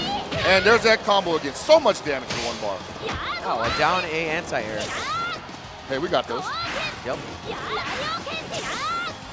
Oh, this time going way down. All too often in this matchup. And that's just a lot of respect on the field right now. Wow. No super cancel. Wow, tit for tat this whole first round. But White Ash still comes out on top. This is a grinder, man. These guys play almost exactly alike. Yeah, I know, right? It's just they keep walking forward. And it's working, but it's just like, I think they're realizing that, hey, we're not getting anywhere, and we can't win this game that way. Yeah. Let me emphasize the walking and not running. Yeah. It's a walking pace. Uh-oh. Did that Hulk in a little too early. They're really just waiting for that optimum position that they can finally get into before they strike. Right. You know, that's why you've seen them jump in and out of certain ranges, trying to get somebody to commit to getting into a bad range to where their buttons are most effective. Like right there. Bridget chooses to back off, but still gets tagged by this combo. Gonna do the, whoa! What a trade. Yeah, that's fine for White Ash, but he took the hit right out the gate. Great combo here.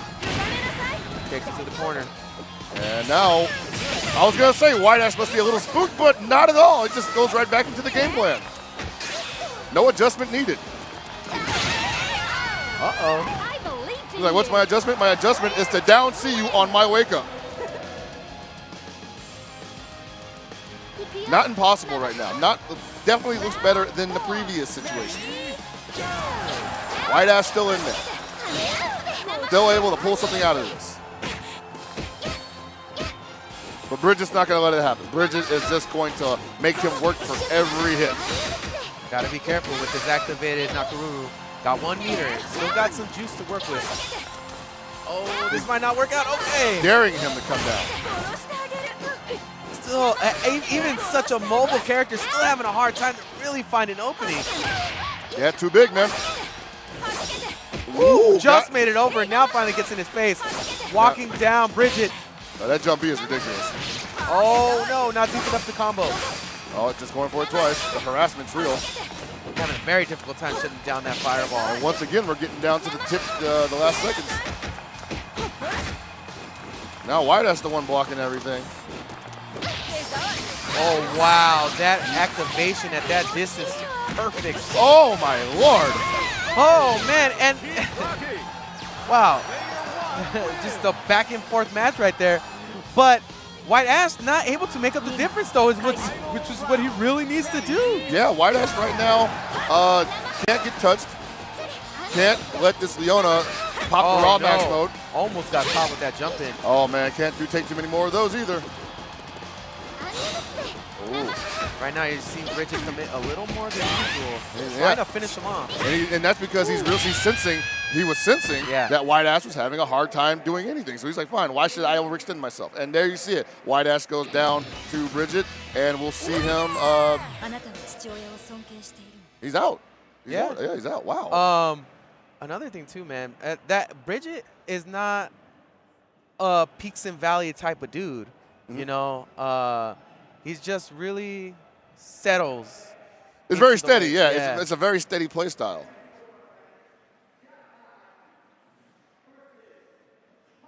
Ooh, oh man. Baby. Another losers match. Loser gets sent home, and another opportunity for Paco to silence the crowd and then bring it back to an uproar. I'm telling you right now, like, Paco, you know, everybody comes to EVO thinking they have something to prove, proving themselves as a high priority for them. Twice in one night, in the same top 8, Paco is up against the household names of KOF. You know, and it's really great that he got to have that match against M-Dash. It came out successful because you got to think that gave him a bit of confidence. Oh, for sure. To be able to work against Xiaohai. And Xiaohai, though he has been pretty much the most dominant KOF player ever, the fact that he took that loss initially showed a bit of weakness there and perhaps allow somebody like Paco to think this can be done. I can do this. I'm ready to take Xiaohai out. We saw him crack. Yeah. Now that he knows he's human. Yeah, and as a competitor, you got to see, yeah, man, I'm down for that. I'm down for a Xiaohai cracking, you know? But how does he get him to crack? He's got to play that patient game. He's got to play that game where Xiaohai feels like everything he wants to do is no longer on the table. So what's he supposed to do after that? Wake up DP out of the corner, apparently. I don't know if TC Paco has that play style. I know that TC Paco has a style that can expose weaknesses when they appear, but can he straight up make it appear, you know? I mean, what's the most effective thing we've seen? As far as what I've seen is that when Luis Cha played Xiaohai, he was able to take advantage of his ridiculous reactions and use it against them. And that's scary for somebody like Xiaohai because he's like, that's literally what's putting me in this top 8. That's my bread and butter. Yeah. You know, my bread and butter is I have great reads and I have great reactions, which, you know, make me feel very confident or makes him feel very confident in his play. But when you make that his weakness, which is ridiculous in itself, when you make that his weakness, then where does Xiaohai go? He has to think. And when you have a player thinking that much, he's losing. Yeah. Yeah, that is a losing strategy. When you have to work so hard to come up with a new strategy to counterattack the other opponent, because so far the whole tournament, your bread and butter have been those things, and you're betting your whole hand on that. Right, and your adjustment just isn't there at that point. Your adjustment becomes, how can I take this thought process and expedite it? Yeah. And then include it in my repertoire. And I'm not even sure even Xiaohai can do that immediately. Round 1. Well, we're going to see. Ready, go! Okay, Xiaohai starting out immediately with a low life combo. And goes right into that really bad slide. Ooh. Already, very different Paco we've seen already. He's converting, looks comfortable. Very composed. Oh, gets the down B activation though. Xiaohai turning it around for himself. He's got to get back to where he was at the beginning of this round. Xiaohai was not enjoying that. And he's playing a little bit respectful here. And is going to allow Paco to get his gameplay started. Got to be careful with that. Guess he's afraid of the pillow. Ooh, all right, about that bad dash punch. And yeah, now we're seeing Xiaohai with the adjustments where, you know, maybe I don't need to DP every untrue block string. Exactly. You know, like I said before, he's a very good fundamental player. Knows his spaces very well and knows where to sit at a point where you cannot challenge him and where he can hurt you. Right there. He's sitting at that spot. Oh, bad DP. Oh, no, that's a huge drop. Huge drop. That would have been monster damage on Xiao Hai. That drop just kept coming. It wasn't over yet. And now he's trying to go for the gimmicks. Trying to find a way to recover here. That activation, giving him a little bit of breathing room. Oh no, that was a bad leg lift. We could have gotten a full combo for that. Unable to convert. Roll reversal here. Now Xiao Hai's back in the corner. Oh, but he gets a combo. All right, this Kua is doing work. This Kua is getting the business. A lot of mistakes though in this match. Xiao Hai, a lot of bad DPs, dropped combos by Paco. And luckily for Xiao Hai, he's not getting the full punishes. Exactly. Sitting on a big chunk of meter, but we all know that Mai's not the best at converting tons of damage. I mean, they both need to tighten up at this point. If either one of them advances, they can't get away with this anymore. Oh! All right. See Paco seeing his opening and completely taking all of it. That's right, man. Trying to stay focused here, TC Paco. Round 4. Ready, go!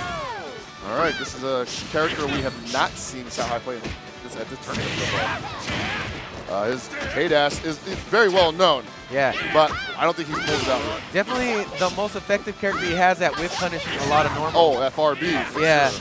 So maybe he's going to try to utilize that in this matchup and use his superior footsie. But right now, putting the pressure on TC Paco and really playing the game right. And this is how he was really successful in his last match. Gets the cross up, going to get some decent damage here. Paco's just ready for everything. That's what's going on. This is definitely his character. He's always on top of the opponent. Yeah, and you're making Xiao Hai feel like he can't press the button, and he's trying to challenge, man. Walked and jumped right on top of that down B, but now has 0 meter. So that is a huge problem for Mai. He's had to consistently burn meter every single time. And now you got Iori 4 stocks. Got to watch out for that uppercut into a super. Got to watch for that. RB, got to watch out for the skunk Yeah, so many things you got to look out for when you're playing against Iori. Oh, wow. All right, Xiao Hai making some funky decisions now. Yeah, oh. Okay, now Paco's finally got a meter here. Got something to work with. And there it is. Big damage coming in. The uppercut into super, which is really, really too good a damage. Yeah, it really is. It just kind of could have had activation there. Milks your bar.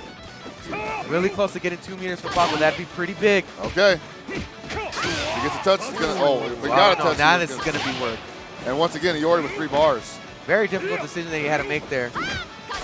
You know, the decision whether to get Iori off. Not going to kill, though. Not going to kill. He's still going to have to work for this win. Oh, gets a throw. That's a big. Paco. Oh, try to go for it again. The wheels are turning. The wheels are on full Once again, blast. Unique. Oh, wow. The aggression of Paco chasing him down. He feels the wind at his back. Really close to 1 meter. Oh, got a punish on that blowback. He doesn't do anything. He's hanging in there. Oh, wow, the mix-up. No! Oh, wow. Xiao Hai with the perfectly timed DP on the hop. Paco kind of just falling apart there right at that last second. Not really sure what he was looking for. Wow, and really, really making Xiao Hai sweat there. He is. Wow. You see Xiao Hai just really annoyed at himself right now. Xiao Hai did not get to play for like a full 7 seconds. No. Like the look on Xiao Hai's face right now, he's back at the arcade learning how to play KOF again. Exactly, wow. Like, what am I doing wrong? Ooh. Paco looked really strong in that last one. Xiao Hai narrowly taking it. You know he wants that one back. Oh, it just walks right into the jump D. All right, we'll take that. Wake up grab. Turns it around, puts him in the corner. Ooh, very nice reflect. That literally was on top of her head. It still reflected it. He saw it coming. Or he anticipated it, rather. Oh. I like that. I like that. He's trying to get a read on him right here. I think Xiao Hai's going to give it to him. And that's what he's going to need. Oh, blocks the overhead. He's too fast for that. Oh, very nice setup there. That's pretty cute, yeah. Oh, my God. Speaking of cute, here comes that cute damage. Oh, no. Xiao Hai is a full-blown sprint right now. Yeah, he's on fire. Lighten it up, man. He's ready. He's not happy pressing those buttons, man. That's that angry post-brown button. But it's like, yeah. Got to make sure these things come out. No meter to cancel. Oh, very great decision there to roll out. People are not afraid of that cross-up anymore. They're just going to roll out of that. It's lame.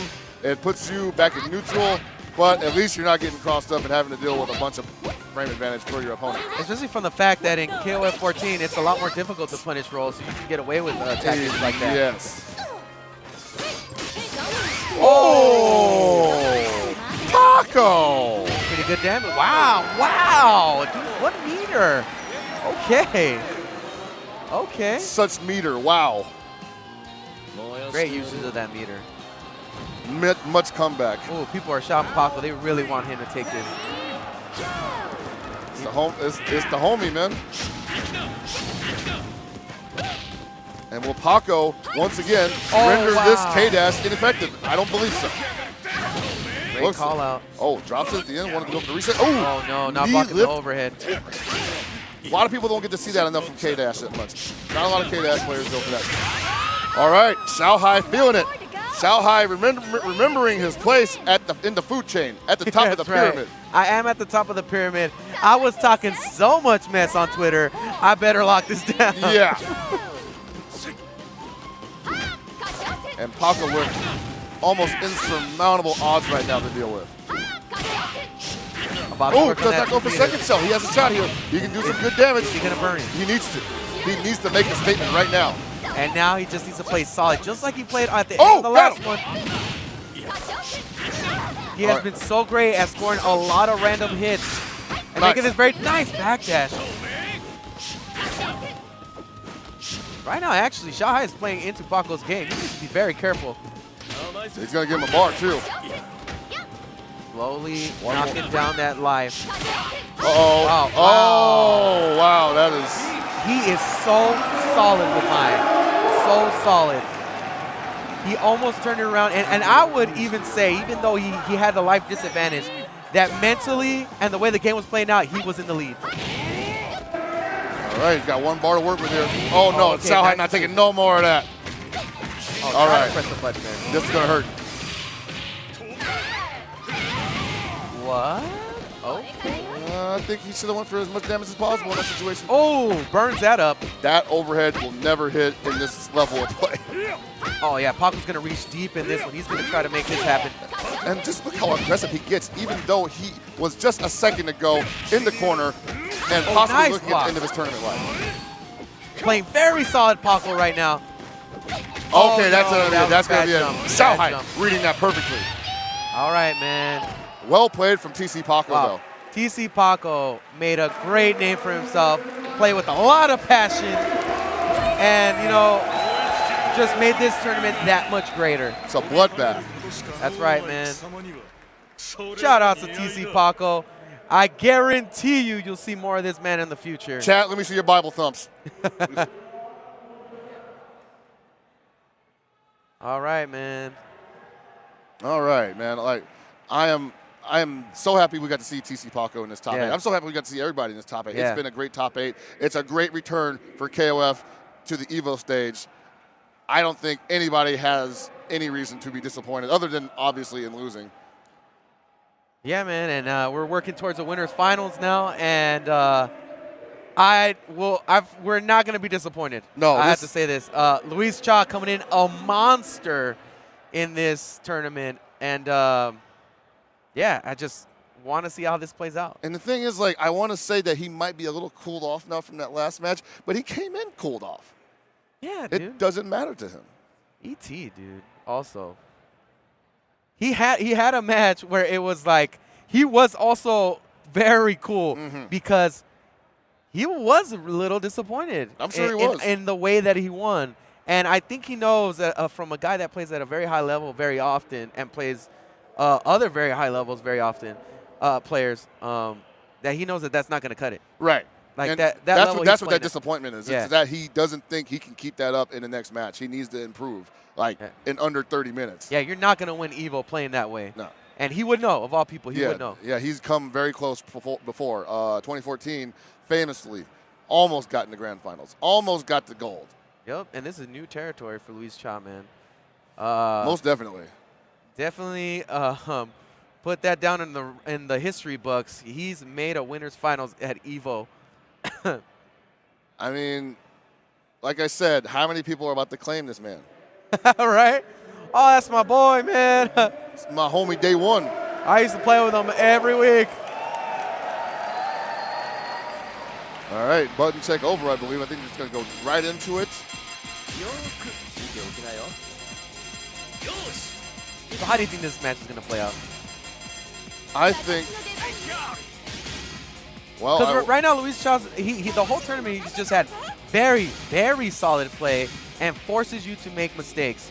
I think potentially he can do that to ET, but Yeah. I also think ET, after being disappointed with his performance in the previous match, is ready to make adjustments where he has to, you know? And we have seen in the past that ET does get into his own head. Oh, definitely. He's that type of guy. If you saw how the World Championships played out, he pretty much lost to himself. And the unfortunate thing about it, though, is like when he lost to himself like that, he basically couldn't learn how to do better with his characters. He had to be a better person, a better player. Exactly. The That's mental aspect. hard. And I have to say, there's a character advantage here for Luis Chaw. Oh, for sure. Benny, despite how Billy can control certain space, I don't think he's that threatening. And it's saying that he's able to convert some decent damage, but you know, that's the way he converts is not off of anything really solid. No, it's just simple hits. It's simple 1, 2, 3, 4s. Yeah, but ET making it work, man. There is a code to be cracked with Billy Kane, but I feel like so many people struggle with that they give up and look for the obvious answers, Right. the more classic answers. Like, I got a reversal, I'm gonna use it, and then they lose opportunities to maybe use some of the tools that make Billy strong. Like it or not, the man will pretty much trade with anything. Ooh, nice connection there. That was a crazy confirm. We didn't believe, man. We did not believe in this Billy.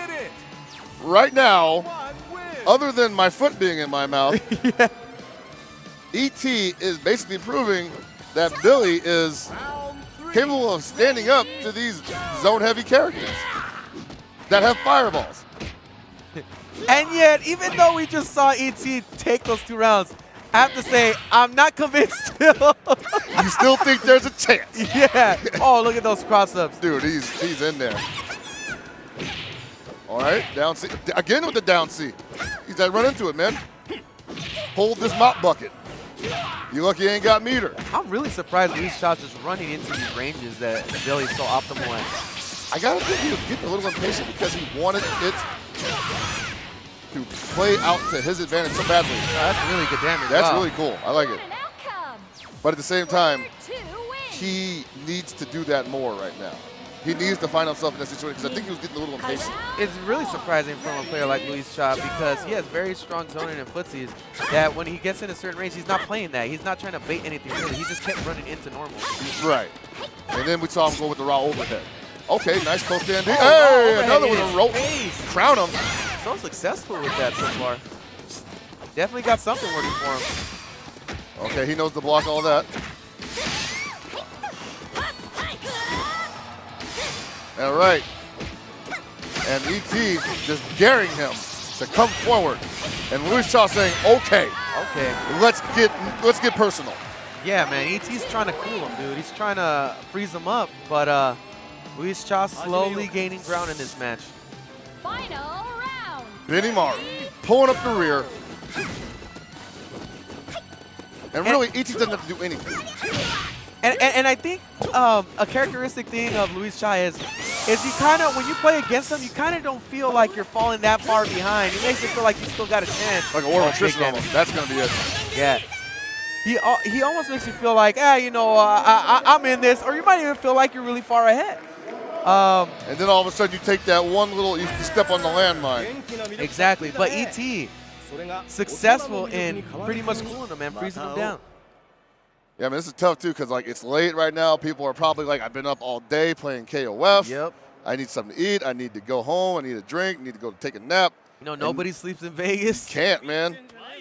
There's blood to be spilled. Oh, man, jumps right over that fireball. And now ET's on the aggression. Pressing buttons, Luis Chaw. Oh, almost gets that punish. Now Luis Chaw has him in the corner. Oh, he's getting busy. He's ready to get this started. He realizes he's in a winner's finals, and he needs to take this with aggression. Oh, man, that blowback could have been curtains. Oh, man, and they're both throwing at each other right now. Haymakers. Oh, it's getting wild. Woo, with the jumpy. Oh, man, he just wants to keep him in that corner. Fighting right back. Here we go. One after another. And we've seen if he gets the bar, he's going to use it. Luis Cha is getting hot. Bombs! What? Bombs! Hot. Somebody lit that match. That fuse was short. That fuse was maybe 2 inches long. I don't know how he snatched that one away. Wow, I just don't know how that played out. And it's just like you said, E.T. thought he was in control. And Luis Cha told him, you're never in control. Exactly. Amazing. All right, man. Wow, so much action in that first match. Seriously. And this is actually an even match in my opinion. I think that both of these people on their approach more or less negate each other. It's going to come down to who hits the button fastest. Well, right now, Luis Cha is trying to give him that action. Oh, that could have been a bad whip punish too. He was right in range for something nasty. Okay, Mai currently with 3 bars. So E.T., if he jumps, it's not going to be anywhere near where, you know, he can get hit by that climax. Got hit by that overhead twice. E.T., I feel as unsuccessfully been able to pull him off, but gets a combo. Oh, what? Don't press any buttons, man. Smart spear occurred. When you want to do that double tap and you get the auto combo. Sometimes you just got to let it rock, though. Are you serious? A really, really close match. I might have to stand up. I'm sorry. Somebody bring me some water, please. Oh.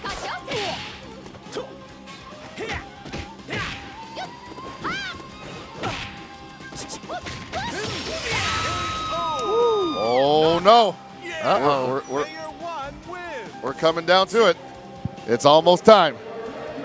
It's time to knuckle up. Man, I don't know, man. E.T. always has that face of like, man, I hope I take that. And Luis Cha trying, as you say, trying to get buck. Yeah, he's trying to get wild, and he was successful. And I feel this was the first strategy he was trying to do. But then he cooled off, and it got a little unsuspecting for E.T.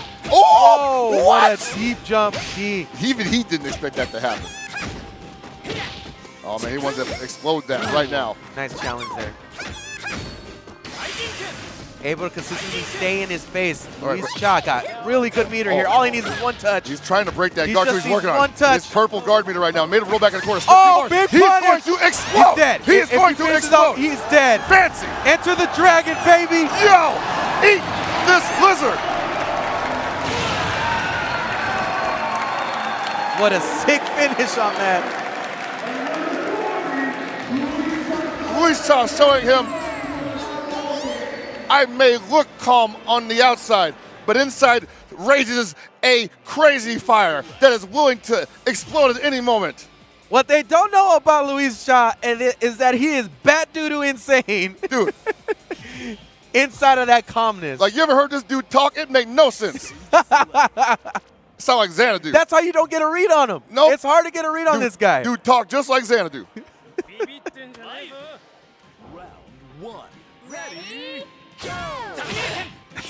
Ooh, the things going on in this man's head. E.T. needs to get a read on it. E.T.'s got a crazy streak also. We've seen it before. Once he gets going, he will go completely bonkers on you. And I feel this is what initially the speed of the game that Luis Cha wanted to play at. But E.T. was able to cool him down. However, Luis Cha made an adjustment where now it's his game. We're playing at Luis Cha's pace right now, and E.T. needs to slow it down. Right, E.T. needs to slow it down, but at the same time, I'm not entirely opposed to him going a little back on himself. But I don't think he's gonna fight it with Billy. I don't think he's gonna find that with Billy. Man. Billy is he's just so linear. And Luis Cha is at supreme comfort level. Look at the way he sits. He's off the edge of his seat. You know, he's just ready to play. He's ready to just crook that spine up real quick and like, watch me win this $14,000. Oh boy. Shut down that offense. All right, now we're seeing the jump back D's from Benny Morrow here. That's when he's starting to panic. All right, got some offense going here for E.T. Gets the sweep to knock him back. Okay. This is down. He's Luis Cha. gonna get full health from this. Even meter. Not a bad situation for ET, but he has to keep that pace up. Looking at him like, hey, saw that, right? And as far as competitive KOF has been in the past few years, it's been heavily on momentum. Notice the patience in waiting for that follow-up. Whoa! That hit! Whoa! What a Oh my God! What? Hellpock is losing his mind in the commentators. No, what is that hitbox? How does that work? And Luis Cha doesn't care. He's like, well, it works, so I'm going to super hit. I got you, bro. Right wow. underneath the air right Jinkin. He's looking for it. He's looking for anything he can do right now just to get this man off him. It's coming. Oh, good trade. And even though ET is ahead, it still seems like he's playing He's from playing behind. behind. He's looking like he's nervous. He's like, oh boy, we're both orange health, but I need to touch you once. He's looking to the sky saying, Lord, grant me the strength to withstand this storm known as Luis Cha. Round 4. Ready, go! And this was the problem last match. And he's right on top. He's managed to stay on top of ET. And he better be Majority careful. of the match. He actually better be careful doing the reversals with the idle kick. Because if ET sniffs that out after the jump back, he's going to eat that level 2 beam. And it's going to be even money again. He uses the blowback to push him off. Luis Cha trying to find a way to get in. That far Sensi. All right, good trade. And he's on him. Oh, bad jump. Oh, boy. Here we go. ET turning around right now. Can't spin any meter on it. Going. Oh, doesn't finish it off, though. Don't know about that. He's just got to connect a few more hits. And Luis Cha can take the round. At about 30 seconds, he'll get a little bit of life back, so he can't get hit if he wants to make this turnaround. Can't chip him out like that. He would just get out of there and possibly punish the Rekka. Uh-oh, almost a bad Oh, jump. very nice, that very nice. bar stand D. Player 2 wins. Oh, man. I feel like I'm up there. Final Luis Cha. round. Ready, go! Ooh, Oh, very nice very opening nice. stand C. Yeah, that's Checking good. him. Check him. That's going to keep Leona from doing so much right now. Leona famously losing her far stance, or else this would probably look totally different. Try to make something happen with that overhead. Cross up, not enough time to convert though. Uh-oh, we got to activate He's Leona gonna- here. he's gonna block it. He's Controls gonna- will roll out of there. Yeah. Nice. Hold on, don't do nothing. He Oh, knows, man, he knows. that meter is going down. Yep, he saw the hole though. And ET willing to just do what he has to do Wow, to get the second game. he really minimized the options there, ET, when he got into that block string, because Luis Cha had to commit to burning that meter. And what happened after he burned that meter is basically if he did convert any damage, it wouldn't lead to anything significant. So really put him on his heels on that one. Dude, I feel like I'm just going to be deflated after this. Like all the When air aren't is we, gonna- man? After every KOF KO in top top 8, just all the air leaves your body. Take me to the oxygen bar. I won't be talking the whole day tomorrow. Okay. All right, nice Sandy. Picking his spots right now, ET. Okay with being in the corner. Oh, challenges him. Oh, Roll out anytime soon here? yeah, he had to get out of that. It was looking nasty. Wow. Damn, Hitbox on that. stand deep. I'm telling you, if he's making that work, you know he's got a lot of confidence in this match. Oh, yeah. Got to deal with those Dynamicus, man. Wow. Run up, close standing B to forward A. Player 2 wins. And he knew Billy didn't have nothing in that corner. Oh, man. Luis Cha's got supreme confidence in that matchup. Another close standing. Not letting him get away with that is DT. Gonna put him in the corner, put him down for the hard knockdown once he got after that. Oh, he stopped. Double two. Back to back.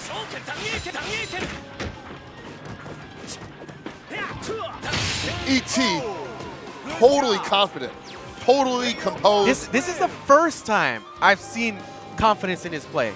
The way he's playing right now is a very confident player. And I think that stems from the fact that he was able to snatch that last game. And everything's connecting for him right now. It's going his way. Can he keep the momentum up? Nice. Sometimes that's all it takes. It's the MP jump command grab. Jump to the other side. Whoa. Easy there, big fella. All right, rolls right out. I like that decision. Whoa, about to get put back into the corner once again. Has 1 meter if he wants. Very hard to get out of this pressure. Uh-oh. That's been all that meter to get out of that. He didn't want no more parts of Wow, that. his guard meter went way down. And notice how Luis Chaw's been doing that a lot to him. Yeah, Basically threatening him to break his guard, and he's like, you better get out, bro. not really giving him a chance to play, but connects the max mode combo here. Oh, Gets close to the to- reset. Some safe pressure.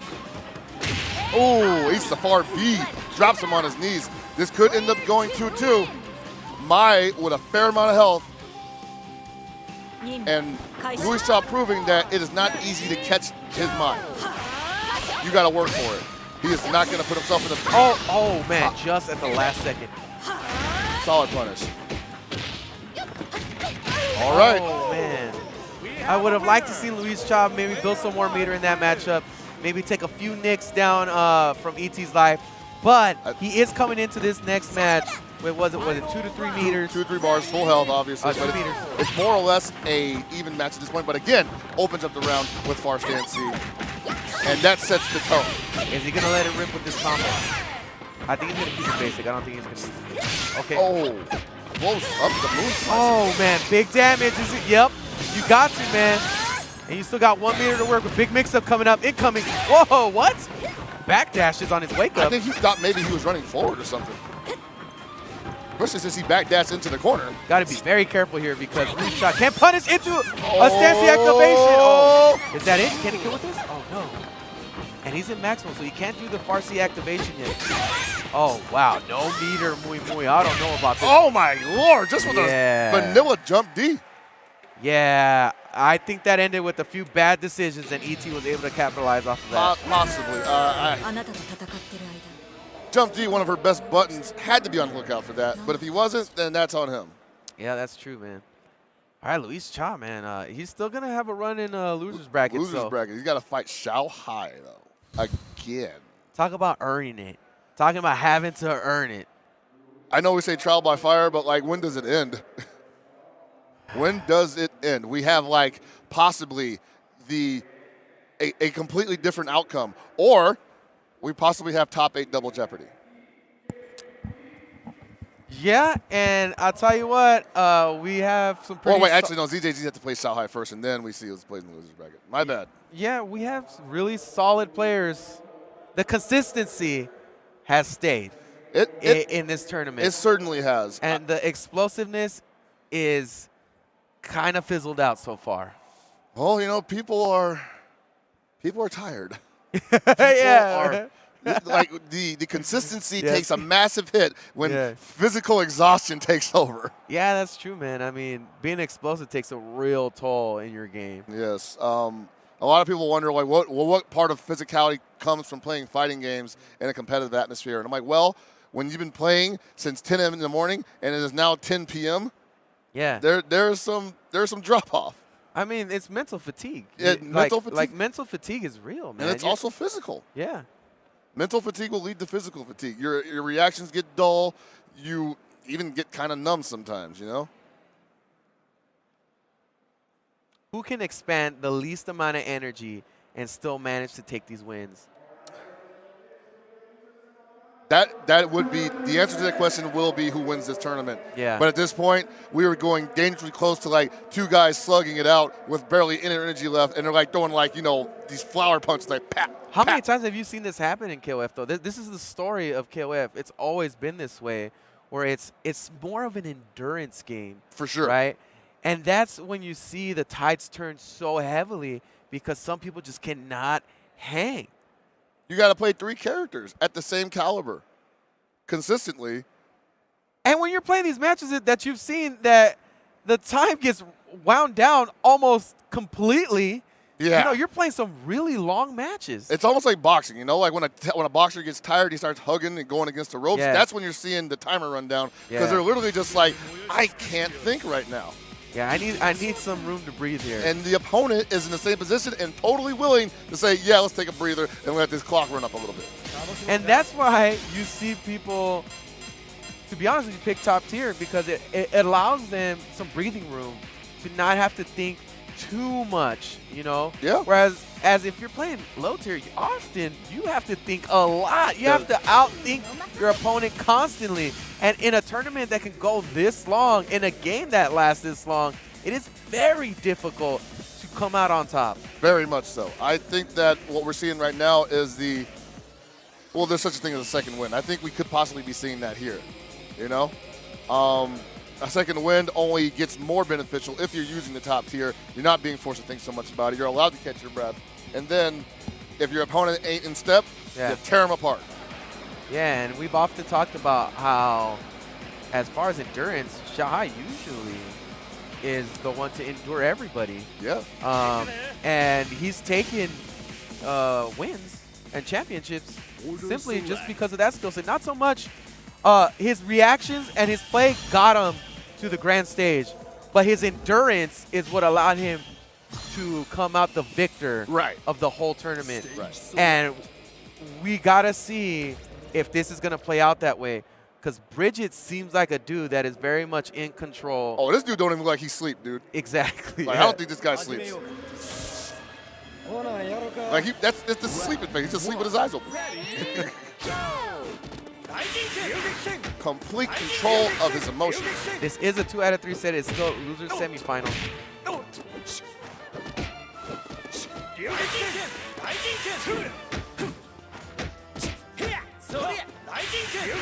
Oh man, that mental fatigue is real. They are breathing. Yeah, no real big reads here. Just playing it by the numbers. Xiaohai not risking himself too much. We get the activation here. Caught him jumping. Oh my lord. Stuffing the aggression right now, Xiaohai. And Bridget right now kind of putting himself in the corner. Not really able to make the case for the decisions he's making. Man, the timer in these matches are getting stretched. Yeah. At this point, health regeneration isn't even a thing. It's about just winning the round. Wow, and these activations that he's just literally just activating at will. I mean, I noticed what he's doing, though. It's keeping Xiaohai from pressing a button because he hits him with the block string, and he realizes that puts pretty much a finite amount of time on what side. Are we going to see a timeout?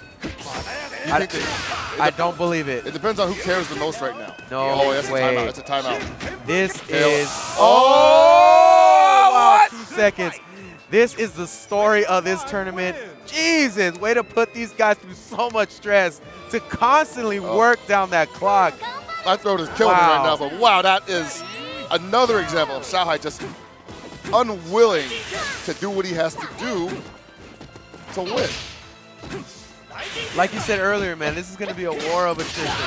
He can keep it up. I mean, over time, Xiaohai will show the cracks.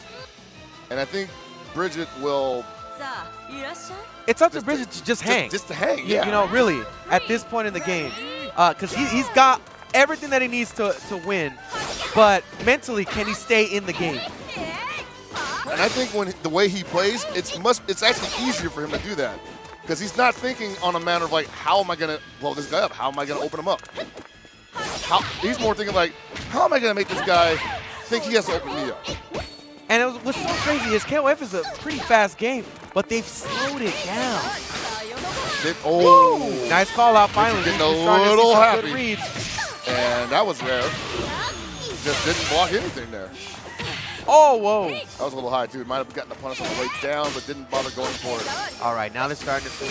So the activation there on block is just to keep Xiaohai on that defense just a little bit longer so that Bridget can possibly think about his next attack.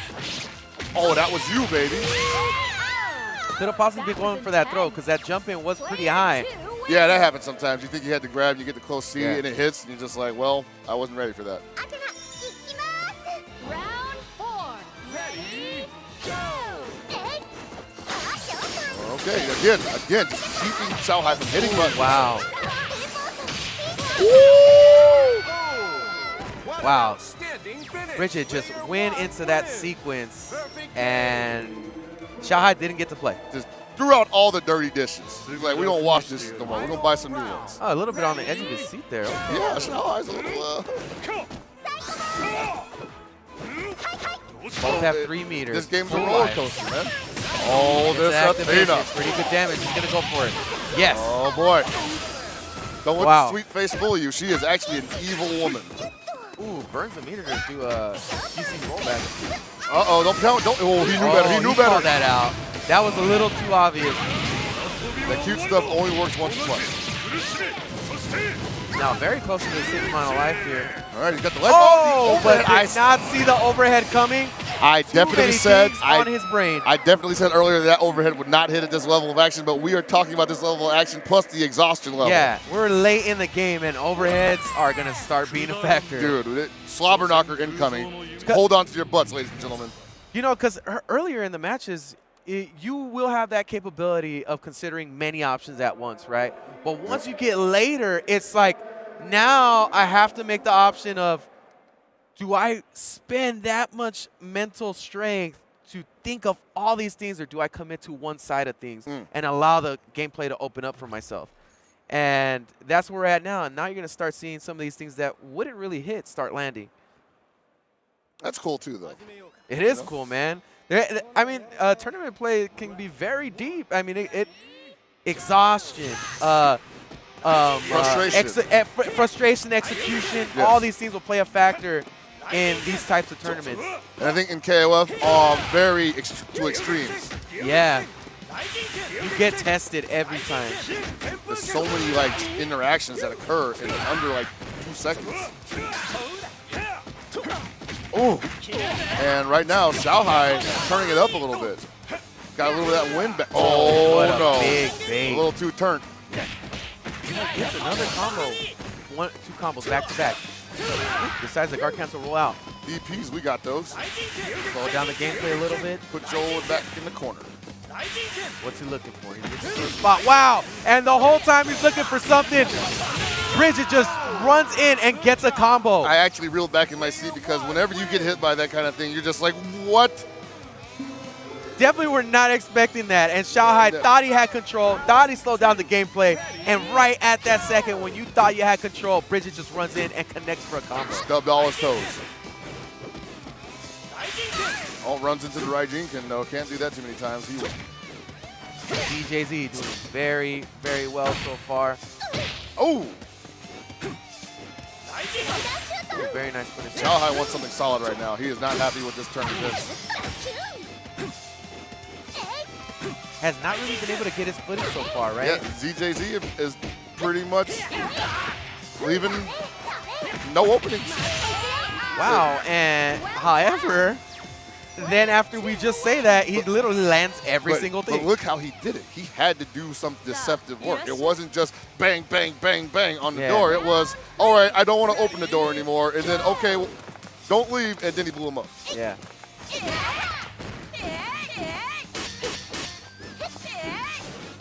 But then again, the way ZJZ plays Runaway with Mature, it's definitely a kind of situation where Xiaohai could crack. So far, wow. Oh, there it is. The offense and getting the damage. He's been on top of him the whole match. And the Xiaohai is not playing. Yeah, and the DP there was unwarranted. He just thought that he was going to continue the pressure there and he's going to blow it up. And that's a dangerous gamble. Have you noticed how in this match, Xiaohai's great reactions has not even really been a factor? It can't be. He has no opportunity. Or the opportunities he is taking are, they're not really there. Yeah. And I know we keep switching between ZJZ and Bridget, but Bridget is really good at hiding his mistakes. Yeah. And that's what I'm noticing more than anything. Oh, blocks the overhead that time. Yeah, but look how confident Xiaohai was in that overhead.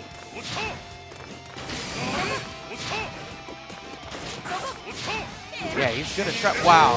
Stand Oh, activation. baby. You're going to start seeing more of that type of stuff as the match starts to wear down. I definitely think he needs to spend some more bar than that. Uh-oh. Trying to bait something out there. That clock is getting a little low. Ooh, nice down C. I'll take that trade any day. Got 4 bars. Uh-oh, setting up the offense. He's going to do a blowback. Oh. Ooh, press the button? What? I did not expect that. He did Wow, it again. what's he doing? He did it again.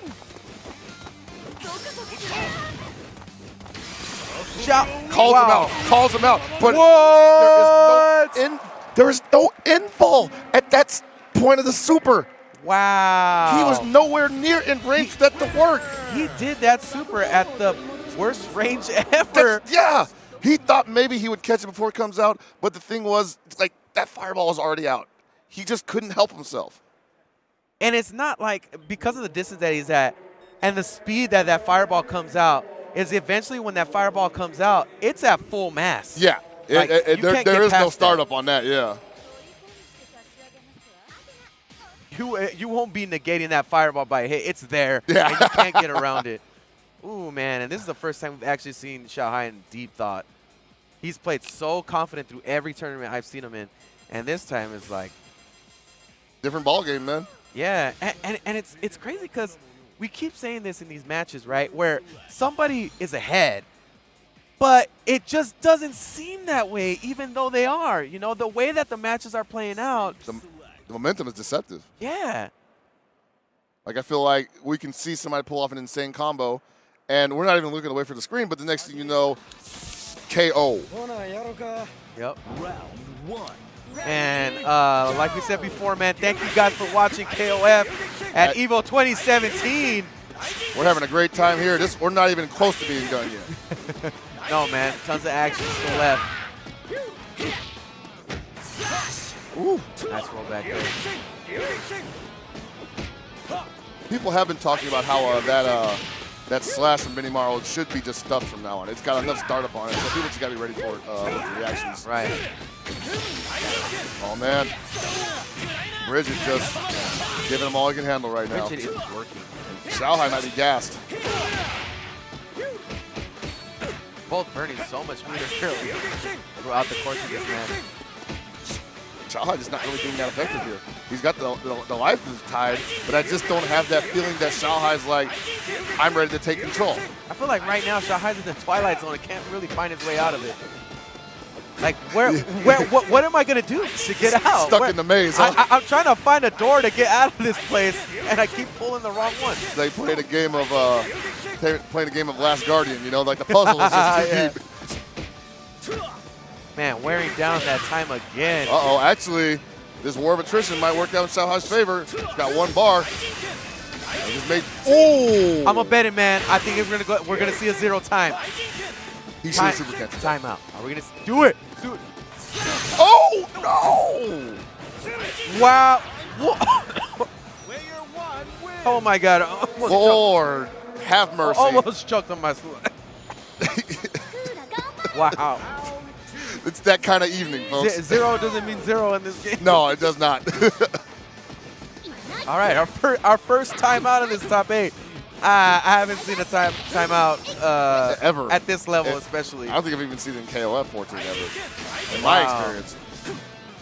Talk about wearing down the opponents. This is heavy. Ooh. And in this situation, you want to be excited. You want to be yelling and screaming, but it's just so intense. Like, you can just feel the energy from those two right now. They're just, these two players are just stretching it out. the aura is just clashing. Someone's gonna budge, man. You're gonna see somebody crack. You're gonna see it happen. Well, so far it's been Xiaohai. He's been cracking with these really crazy decisions. Oh my God. It begins.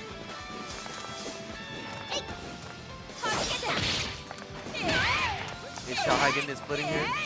I think so. He liked the feeling of that DP. Wow. He liked the feeling of that DP interruption. Here we go, man. Starting to find his placing. Placing those buttons at the right spot. Oh, Trying to no. convert.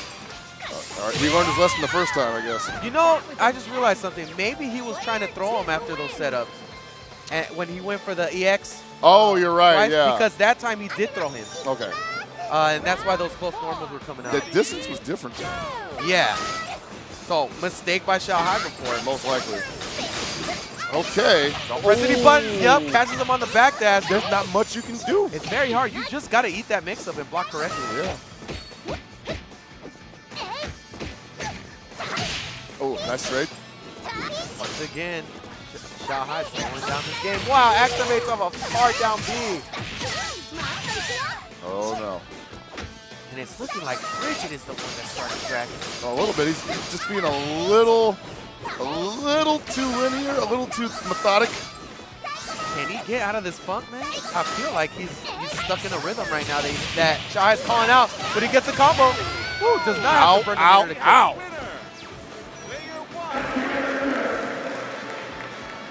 Ooh, chewing on that gum, chomping on it. Man, That gum has got to be so dry. You dude, are chewing on paper. Chewing on paper right now, man. Like, that gum had a family. Does not opt to spin the bar. Ooh, nice. Wow. Overhead. And look, at half-life at this point. Let him take that with you on the way out. Oh, Scum Gizzle. Scumarooski. That could be deserved. Scumgoraya. That didn't work so much. Took him out. Wow. Okay, that's it. I'm pretty sure that's the got eliminated. That was it, man. That Scumgale ruins lives. And you gotta wonder how full is Xiaohai's tank right now. That took a lot of energy. That took a lot of energy That was to play, a really long to match. survive through, to watch.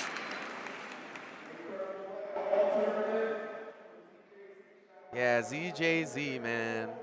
Congratulations to him. He had an amazing run. Ooh, and definitely left his mark on those players, man, because they're not. It's like after you see all these boxers go through a bunch of fights, and you're like, that dude is not the same guy anymore. Yeah. And right now, that's what you see in Xiaohai. Yeah, Xiaohai over here slurring his words and everything. He's punch drunk right now. And, you know, Luis Cha got a breather, and Xiaohai's got to jump right back into it. This is so rough. That is. And we've seen this in KOF, how this usually does not work in their favor. You have to be a monster. You have to be a 2013 Reynolds, basically. Dude, I don't know, man. He's got to find the juice somehow. I don't know how he's going to do it. Uh-oh, here we go. He might be literally going to look for some right now. He's like, dude, give me my Gatorade. Yeah. Activator. I got the sweet stuff in this one, baby.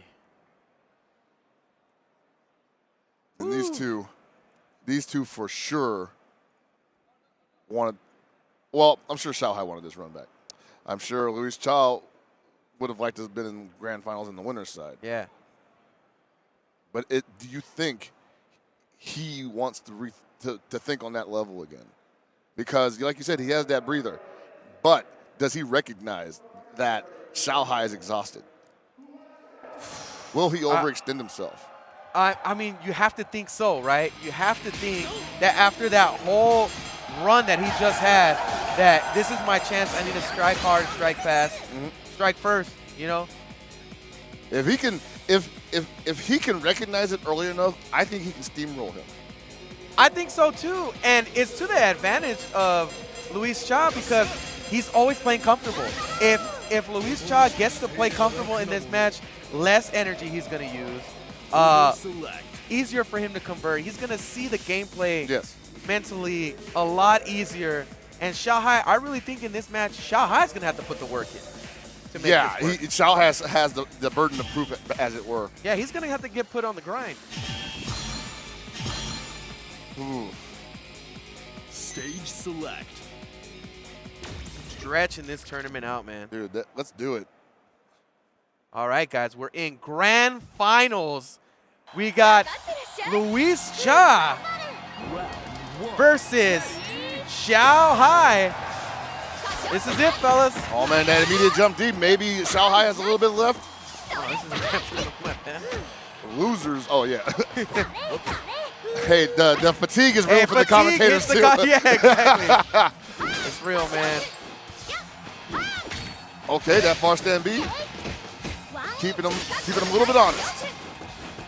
He's going to throw another one out there. No, didn't get another chance to. Like we said, man, Xiaohai's going to have to put in the work, and he's willing to do it right now. It is a possibility that he was saving this for Luis Cha. Like, he just barely survived Bridget, and he's like, all right, time to show you what I learned.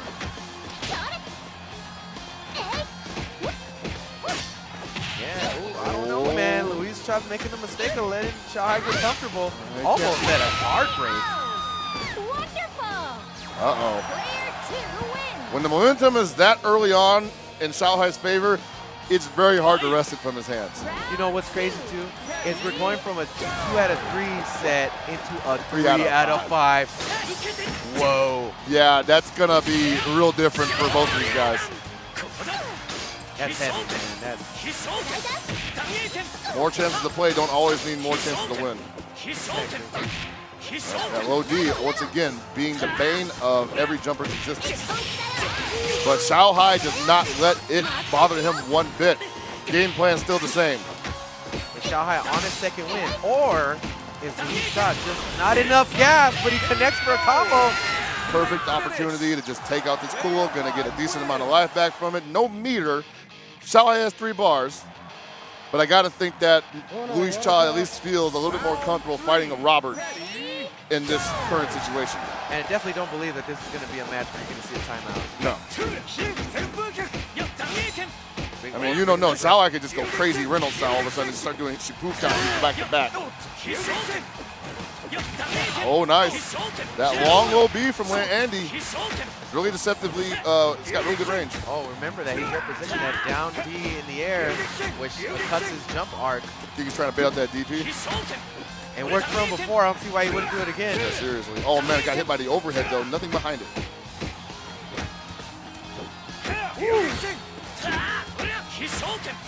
Jump C, very strong too.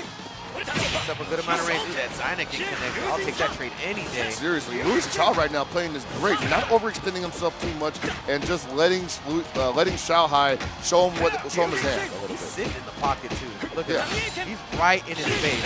Oh. Guard break though. There it is. There it is. All that work. There it is. He did it again. Luis Cha. He did it again. Ultra this. Woo! This is the second time he took advantage of his reactions and cut that jump arc short. Lord have mercy. That is a very unique thing that Andy can do. And he is taking full advantage of that against Xiao, and now has put him on his heels. Nice. Oh man, Xiao not confident. Little cautious here. No activation off that. All right, blocked that time. Got him out of there, but he's still dealing with this Mui. 3 bars. Gonna have full health, full bar. He's gonna have to hurt her immediately. Cannot hold anything back. No more smart play. Get in the mud. Go dumb. Exactly. Turn up. Let's see those random activations. Let's put them in the mix-up. Let's put them in the grinder. That's what's gonna make Luis Cha uncomfortable. I'm so surprised that Luis Cha makes it so difficult for Xiao to get in his optimal range. Right? Because Iori is almost always in optimal range. Like, what point is it bad for him? There he is. There, that ran right into it too. Not enough to kill, but, well, actually, he's gonna do it? No, he did not do it. Folks, please remember, wow. Oh, no, that's gonna be 1 for Xiao. So whenever we get down to Xiao as Iori, remember, folks, when he gets into that stand D range, that is going to be heavy into the gameplay. Yeah. That's going to be where he wins and loses in that exact range. And Luis Cha has to try to figure out a way to circumvent that. It's tough. It's really tough. That move is just so good. It has so many different uses, and it leads to big damage. So you got to ask yourself, you know, do I even want to deal with it, you know? Would I rather just jump in and eat like a really light DP? Yeah. Because anything's got to be better than getting that boot in your mouth and then getting max loaded. Yep. Ooh, stuffs the far stand D. Not today, Xiao Here says. we go. This is typical of Xiao. The way he's playing right now, he's at the right distance. He's pressing the right button. He's timing them very well. Momentum's turning up. Far stand C. We're seeing more of that now. He definitely was not utilizing that much. He's calling out the rhythm of Luis Cha, which is another thing that you see very often from Xiao. Okay, this is going to be big damage. All that work that Xiao just put in and making good reads and great positioning. Erased. Oh. Whoa. That was hot. And Luis Cha not happy with that turn of events, but still going to be in an okay position to take out this Kula fairly quickly. And Xiao just gets to touch him a few times, more or less. Build some meter. Trades are fine. He's got the character to slow this down, Luis Chai. Fireballs and the fact that he can sign again and zone very well with his normals. All right, well, that's pretty much an eraser of the first round. Xiaohai ready? And Xiaohai did put a lot of work in trying to get rid of that first character for Luis Chai. Sometimes those first characters, that's where the biggest blow up is, you know? That sets the tone for almost the entire match.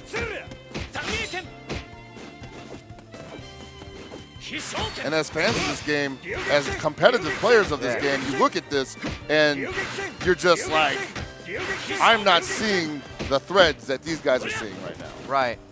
There's so many options available to them. And so many options that they gotta consider. Right, and so you wonder, like, hey, is it just better to never give them the opportunity, you know, to just be like, I won't even be anywhere near them. At this point, it's who can get the read on each other first. Basically, right? And I think maybe they're both a little fatigued at this point, you know? I'm sure that last loss probably took a little bit out of Luis Chai's gas tank. Uh-oh. And a random activation. Oh, no cross-up, but get the conversion anyway. Big damage. Oh, Wait, we're going to see it. Oh, wow. Boom, boom, boom.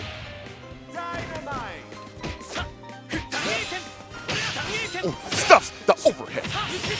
Wow. Are you kidding me? Raw forward A. And he had something behind it. Like he meant to do that. Just stone cold killer. Already got him down to his Iori. Dude.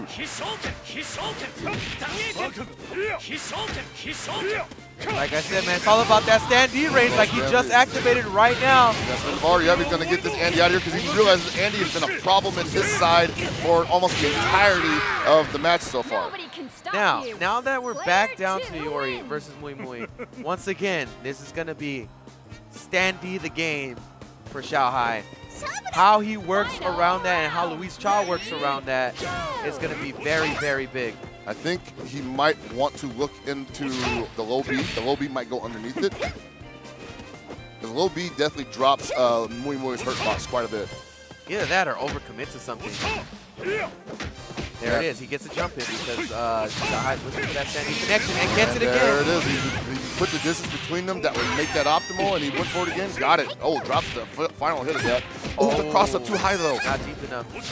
4 meters to work with though. Do some big damage. Oh man. All right. Xiaohai gonna play this nice and cool. No reason to get crazy. Oh, no activation off that far C. No reason to get buck wild. It is now on Luis Chai to win this match. Oh, again, wow. bar stand D. He is willing to do that. And what do you lose in doing that and just activating the stand D, right? Nothing. There's so much mix-up potential, so many options to continue your offense. Right. I mean, really, it's like what Bridget was doing to him earlier, when Bridget was just doing block strings into activation, into mix-ups. Yeah. It's already so difficult to get around Iori's stand D. Yes. It's to a major benefit for you to use that tactic. And I don't think he was ignoring it up until this point, but he's definitely believing in the power now.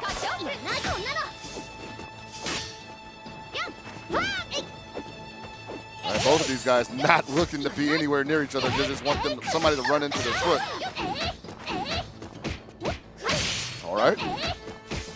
Unfortunately, Mai with no invulnerable reversal to really blow up that ice kiss.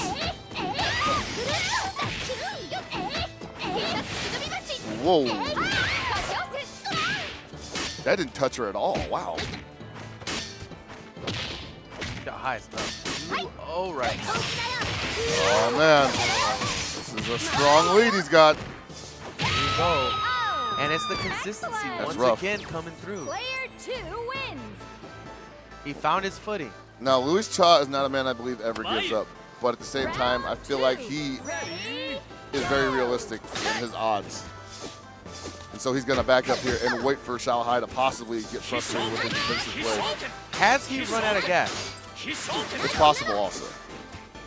Like we said, this is the first time Luis Chai's been at this level at EVO. Yeah. Oh, and everything's connected. Yeah. Oh, hello. Here we go. He's going to get his offense started. That was a little obvious. Rolls back out. Well, shuts that down. He's got 4 bars, though.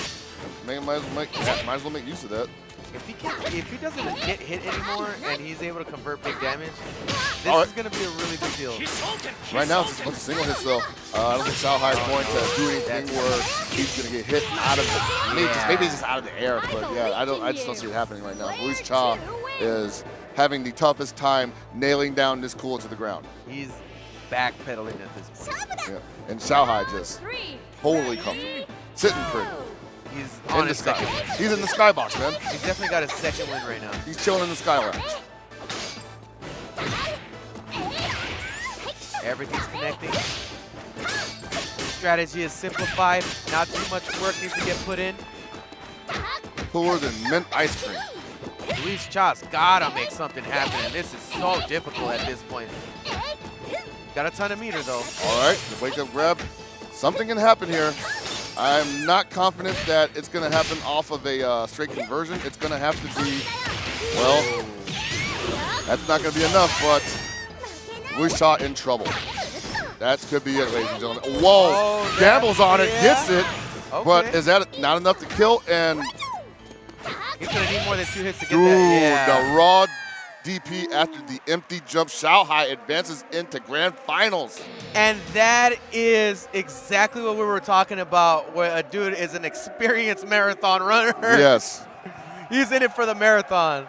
it's not about the speed. It's about, Man, oh my God, Are did you you gonna- see his face? Yeah. He is so gassed. yeah, he's just like, just Jesus. give me the tank. Dude's got to reset, bro. He's got to reset to win. I think right now what a huge advantage it is to be in winners. And ET has flat backed him before. Oh, man, this is going to be rough. ET has beaten him up before. It is right now on the West Coast, 10:52. It's 8 minutes away from 11 o'clock. We're a little bit behind schedule, but it's worth it, guys. And, man, I got to say, this is beyond my expectations. This has been a phenomenal showing for KOF 14 here at EVO 2017. And I'm glad we got to see an aspect of this game that maybe we don't really talk about too much, and that's about the endurance side of it. You know, this game can get really long, but because a lot of players usually play more on the offensive in these games, we don't really see that too often. But now